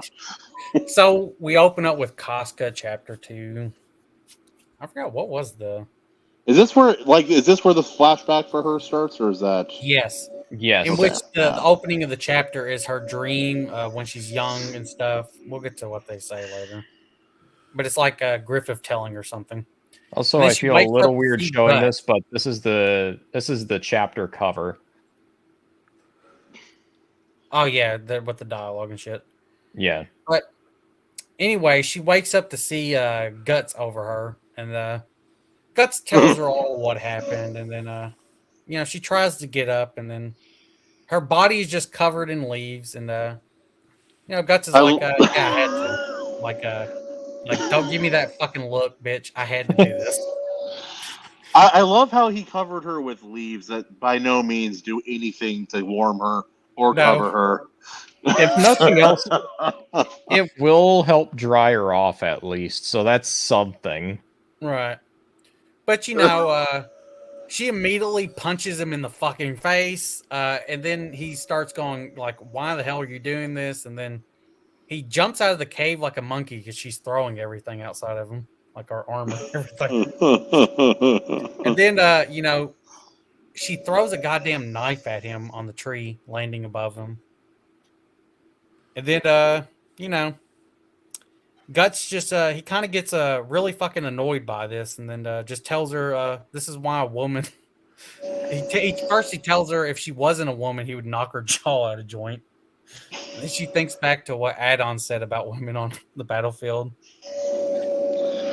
And then Guts just continuing saying that she's always ready to be pissed or about something, and this is why women aren't cut to be warriors. Then she starts crying. I love how the other guy was just a dick, was like just being like demeaning and a dick, and Guts is just like, this is just how it is, man. I don't know. Guts, well, he's pretty pissed. Like, she punches him, she's throwing shit at him, she threw a knife at his fucking head. Like, but anyway, she starts crying and then responds by saying she wasn't born a woman, or she didn't ask to be born a woman, or whatever the fuck. Okay, I was going to say, I don't remember that line. Oh, no. She wasn't born a woman because she wanted to be. I fucked that, man. Fuck it. Casca identity politics. Yeah. I identify Griffith as my dom. That's it. But, Guts apologizes because he sees that she's crying. He's like, oh, damn it. This fucking lady, she cries. Or she punches. I could ignore a crying woman. I could ignore a naked woman, but a naked crying woman? No way. Right. Yeah, and then she tries to punch him again, as you do, and he just grabs a hold of her wrist and just lets her struggle her session. Then she fucking faints. Yeah, he's pretty much telling her the whole time, "Don't struggle around too much. You're only gonna make it worse on yourself." And she faints again. Yep, and then we cut to them back in the cave, and then Guts throws his shirt for Casca to put on. Then she tells him not to look at her when she's there. Also, Frederick, look at this panel here that Otter pulled up. It's the minimalistic kind of like line style and shading style. Like, I don't understand how he makes it look so good with so little really going on there in some ways. Yeah, it's the gray. What do you call it? I forget what the technical term is. Well, she's also seeing him as an angel in this photo. It really represents it. Gray matrix sticker that you can put on your board, and then you cut it away, and you just remove the white parts. Oh, yeah. So you're drawing with the gray as well on your originals. But after Casca puts on the shirt, and you can still see everything. She really says it's pathetic how Guts was the only one she didn't want to be saved by. And Guts is like, well, Jesus, what the fuck? That's kind of... Guts is like, well, thanks, I guess. Yeah. Like, I guess I won't save you next time, Jesus. Well, I'm even rereading it. Is it just that she's jealous of the kind of attention that Guts gets from Griffith? Is that all that it is, or is it? Is that Yes, okay? but here's the thing that we won't be able to discuss that until Deluxe Volume 3 because that continues. I also, yeah, I want to say more, but it kind of feeds into Deluxe Volume 3. I know. Well, I'm thinking about that. That's the problem. So I keep on. Yeah. So, Casca, Guts asked Casca, like, you know, why she joined the Band of the Hawk. And then she says it was Griffith. Then she starts rambling on about her fucking backstory. She grew up in a shitty ass village that was always getting burnt by the war because it was on a border, and then they were poor because they fucking found their town in a mountain. That Now is she sold or is it more like, oh, well, I'll let me take get care to of it. her kind of thing? Let me Okay, get to sorry. it. Spoilers. So the war taxes are also making the town suffer, plus the church, like the Holy See tax. So it's not just all that. It's like they live in the mountains, so whatever they grow, it's really tough to grow. So they get less food than normal.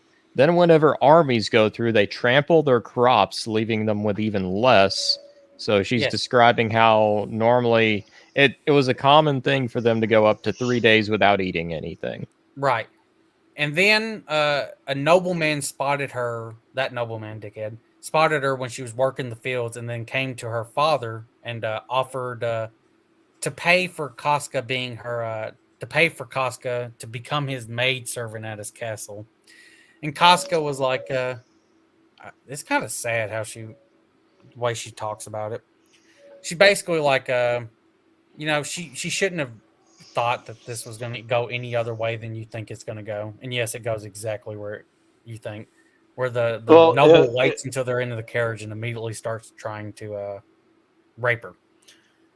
But she gets out of the carriage and he begins. I mean, she should realize she's in the manga Berserk. If she only realized what book she's in, she would know exactly what's going on here. Well, she kind of does, because when the nobleman captures her after she runs out of the carriage and then rips her shirt and everything. Her thought process through that is probably the most heartbreaking thing, because she's like, she's reinforcing to herself, oh, this is just the way things are. It's got to be this way. I'm like, oh, that's horrible.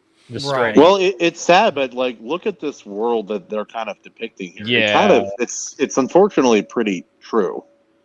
Like, hell, look what happened to Guts, and look how nobody, like, I'm sure everybody knew what happened, and nobody fucking did a thing. That's a pretty just vile. Oh, you talking about the other mercenaries? Yeah, they're pretty piece of shit. Yeah. But yeah, but you look at that and you're like, this world is pretty vile on a large scale. Yeah, but before that happens, Griffith shows up, cuts the noble's ears off, his ear off, and then what was the line? Where he tells I forgot the specific line he tells the noble, something about thinking he's an angel or whatever, or above everyone. Oh, but anyways, Casca's like looking up at this man Griffith and being like, "Oh, he's an angel," and all this other sent the savior and everything. And then she's like, "Yeah, but that's not really. This ain't a fairy tale." Griffith just throws the sword for her and says, if you have something to protect, take up that sword. The nobleman tries to go to grab it, but Casca's faster and then grabs a hold of the sword. And the nobleman falls on the sword. She don't know whether she stabbed him or the dumbass just fell on it.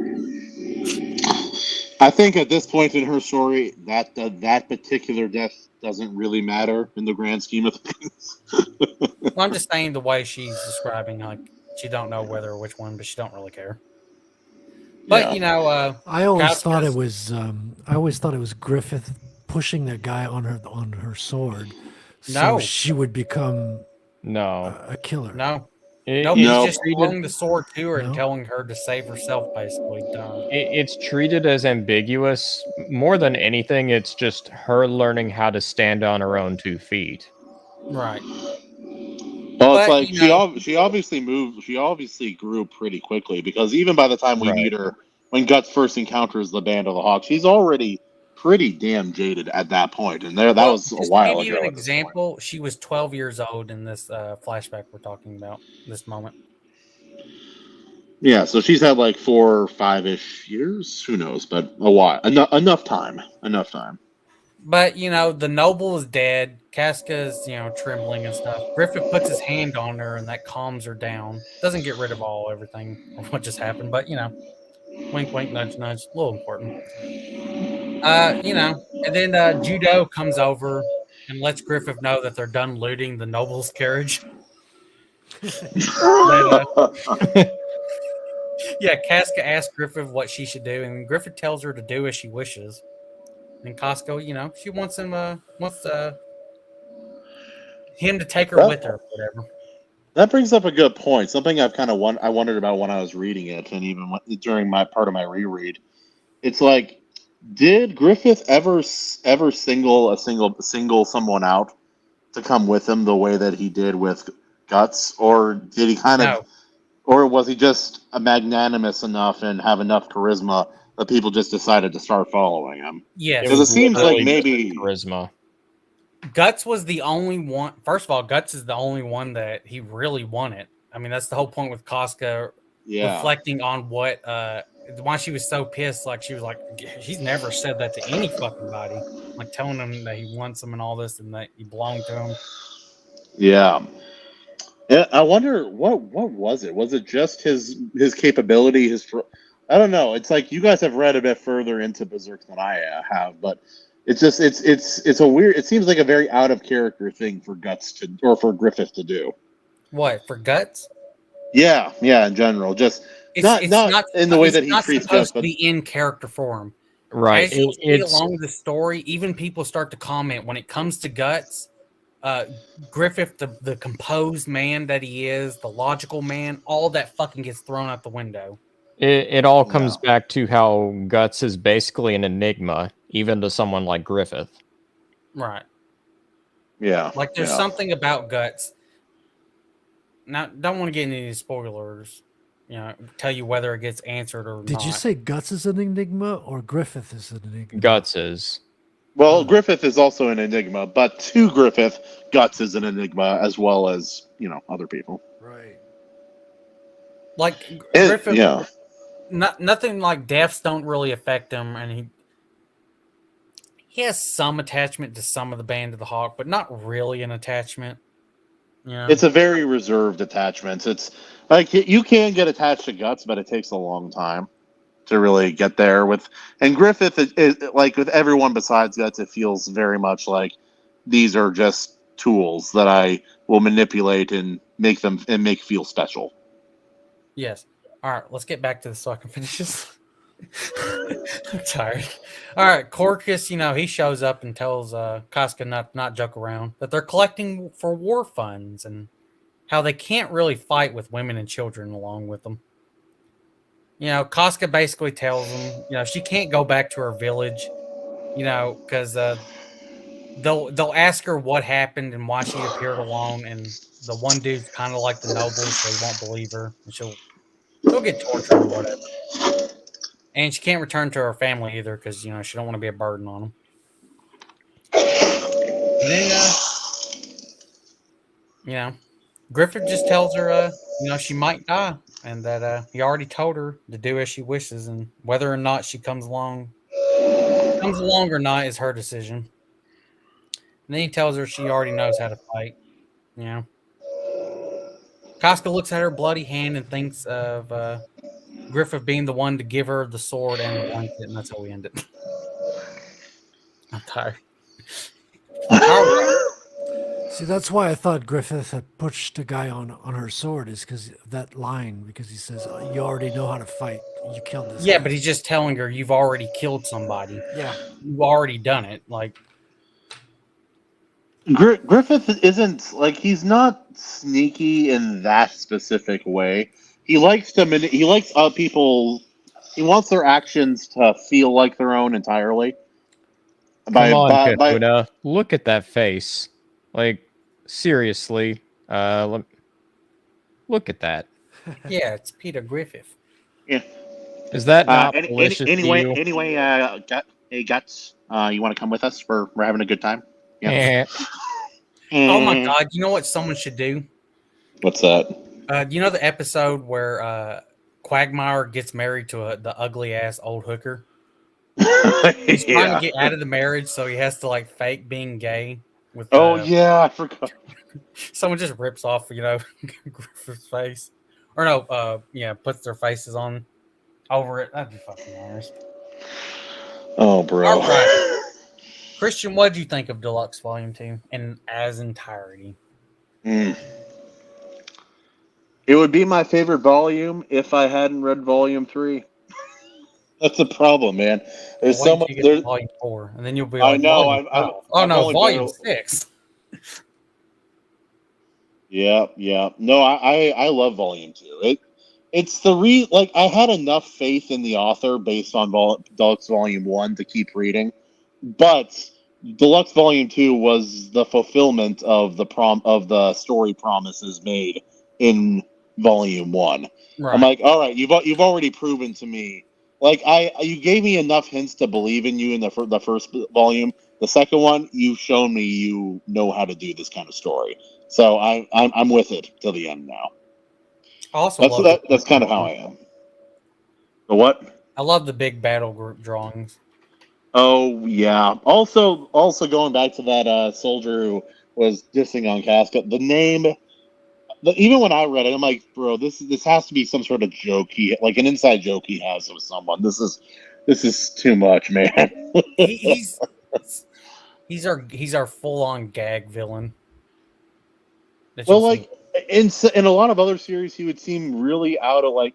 I would hate him, but in this series, I think because you need a certain amount of levity, I almost welcome his ridiculous kind of antics. Plus, we are handling Grimdark without Puck. On, kind of like shonen attacks and stuff. And now also announcing his attacks too. Yes. He's one of the only characters I remember doing that. Yes, Gunzun Simpoom or whatever the fuck. I had it. Ganzan Simpu or something. Yeah. Also, where does Deluxe Volume 2 end? Because I hadn't quite. It ends right with Casca's dream, and they're in the cave. Yeah. Okay, so one of my favorite gut scenes is coming up very early next volume, but not. Damn it! It's the one that involves Griffith, doesn't it? Yeah, to give a little non-spoiler what's coming up, we're fixing to get into a big battle and kind of a more backstory on Griffith. Well, honestly, I know what you're talking about, Otter, but I'm actually talking about the where Griffith decides to put an enormous amount of faith in Guts pretty much by himself, and how Guts, being the alpha Chad that he is, kind of pulls it off anyway. Against all odds. I really it's one of my favorite like just hell yeah moments for Guts. Are you trying to talk about the assassination chapters we covered or the other one? No. When Guts no spoilers, Frederick, Guts kills a lot of people, but no, when he basically handles like a bunch of cavalry on his own. The 100 men? Yeah. Wait, did that happen already? The cavalry. No, I started reading number 3. I think we're talking about a scene later on. It has to do with a battle, doesn't it? Like it does. I thought it was the continuation of this battle. Maybe I'm high. Who knows? But no. If you're talking about the 100-man Slayer battle, that's the one that's upcoming. Okay, yeah, then that is the one. Yeah, but Griffith has. It's not really Griffith giving Guts a command. There's no plan behind that. Yeah. Oh, well, yeah, there is no plan, but he's given an opportunity to reinforce him, and I think he chooses not to because he just believes in Guts that much. Maybe I'm misremembering it, but I need to fucking catch up. We'll discuss it later because I don't want to spoil Frederick or anybody else, and then you'll be able to tell me exactly what you're talking about. Frederick. Also, Frederick. Sorry, real quick. What DJI drone is your guy flying on right there? No, this is a custom drone. You can't DJI a full. Okay. No, it's got that's bad business. This is expensive shit. Anyways, Frederick, Deluxe Volume 2 thoughts. Well, I already got Deluxe number 3. The whole thing. What you thought at the beginning, middle, end, whatever thoughts you want to leave off with. Oh, damn. I mean, it's definitely down tempo from the previous one. but that's kind of refreshing. You're going back to see his origin story, him as a kid, and then you really start to feel the human being behind it. So I think this is when it starts to get gut wrenching because you're starting to know the character really as a person, as a human being, Right. and Yeah. to see what everything that he went through and where he ends up. I think that those are the kind of feelings you get when reading this volume. Well, if I could add something onto that, it's that in this volume you see Guts start to connect with the Band of the Hawk, even almost against his own wishes. And it's because this is a flashback. We know where he ends up by him alone. You know this is all going to go shitty at some point, and Yeah. it makes all of those moments bittersweet Well, remember, because it's like, he's making friends, and then it's going to be bad at some point. Yeah, It's we just that know. inevitable foreshadowing that, oh yeah, this is going to end horribly. Right. It It's was- just yeah. a matter of how for people Yeah. who've never read this or reading it for the first time.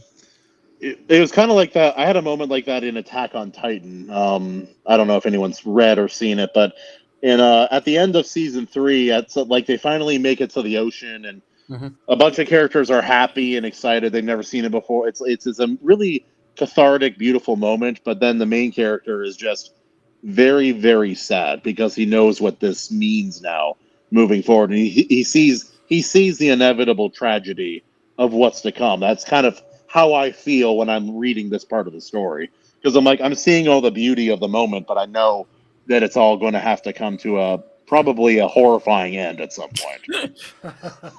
Yeah, that red behelit that he's wearing. No, there's nothing about that. Yeah. It's a good luck charm. What do you guys call it? It's the Bailet.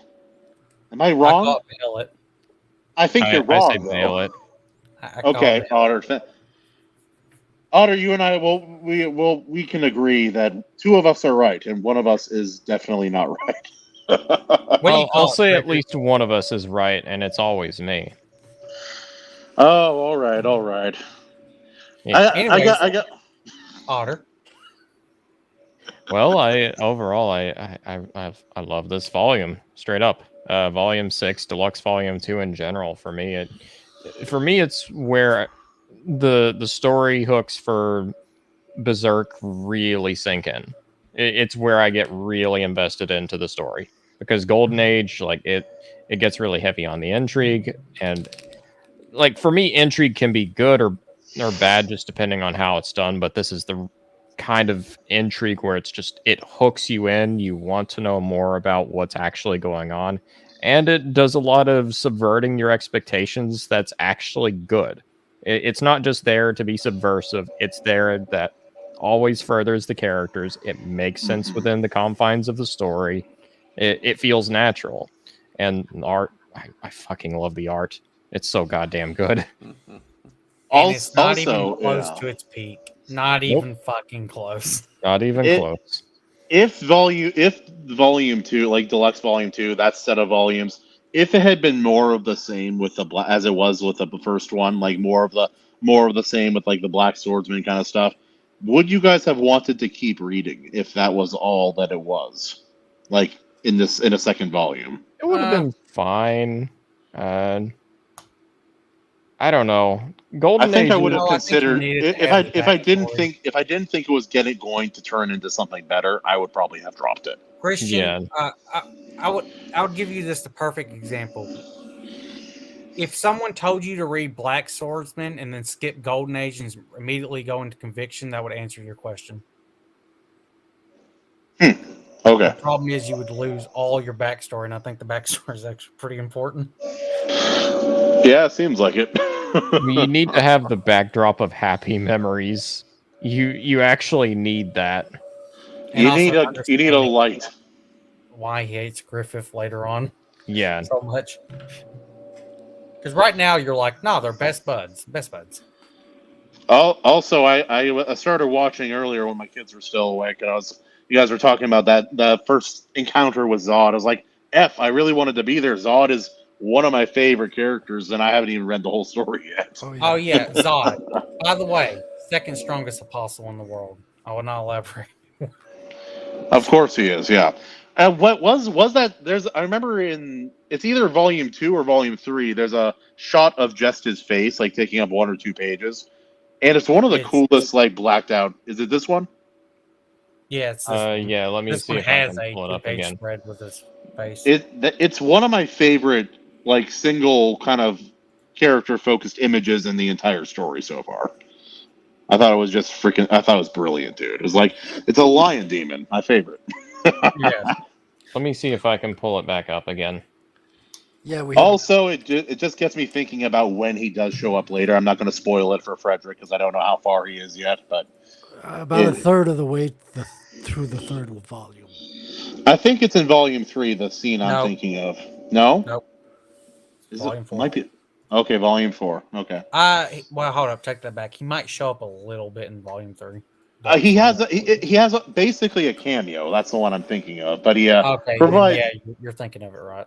Is this what you're talking about, Christian? Yeah, look at that fucking drawing, I dude. love this spread. It's so good. That's great. Oh, bro, it's so fucking good. Wait, why didn't Guts use a ball of yarn? He just pulls out a laser pointer. A little cat. Someone needs to do a cartoon of that. That'd be so fucking funny. All righty. We all good? We're all ready to end this? Oh, wait. No, a spray bottle. Bad. Bad Zod. Stop killing all the army, Zod. Zod, what did I tell you about killing people again? But Zod, that kills people. All right, you got anything else y'all want to do before we wrap this up? Oh, really? I never knew that. Kahuna, go ahead and show your stuff, your channel. You can find me at the Ultimate Kahuna on YouTube and Twitter, and I will be the host of Volume 3. Obviously, the superior host. No, I'm kidding. You got to see man, Lucky Rich. Oh my god! And I can't wait until the ending scene of Deluxe Volume 3. No, you've got a couple of scenes to go over, boy. I'm gonna need to, Otter. I may need to talk to you about where do you get your screenshots, man? Because I don't have the where do you find them? Is there a good place to find them?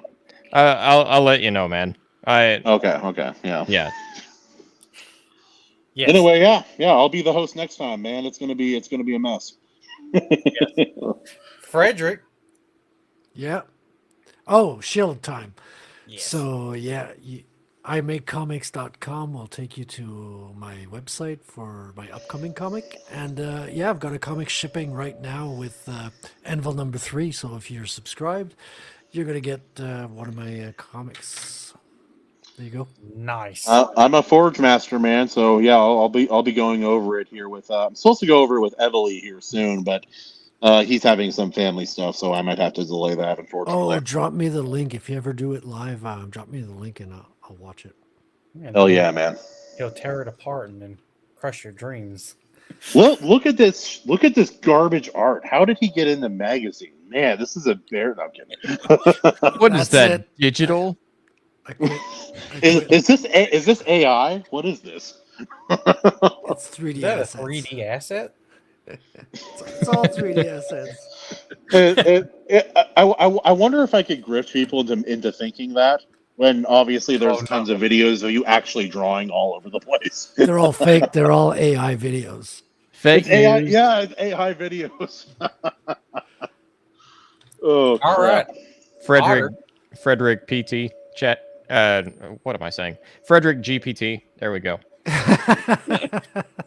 That's you can find me on Twitter, of course. I also have a Swords and Sorcery novella on sale on Amazon right now called Steel and Stormbright: The Curse of the Star Raids. I am currently working on book 2 as well as a couple other projects down the line as well.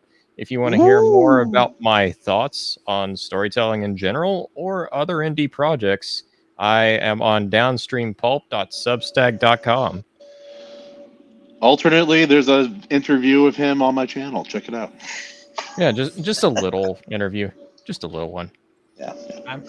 I'm too tired. I'm just gonna play this. The sun has gone to bed, and so must I.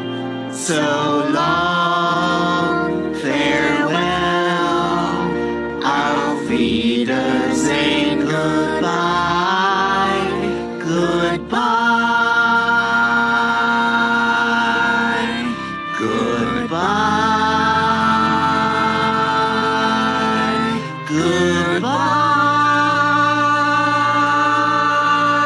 goodbye.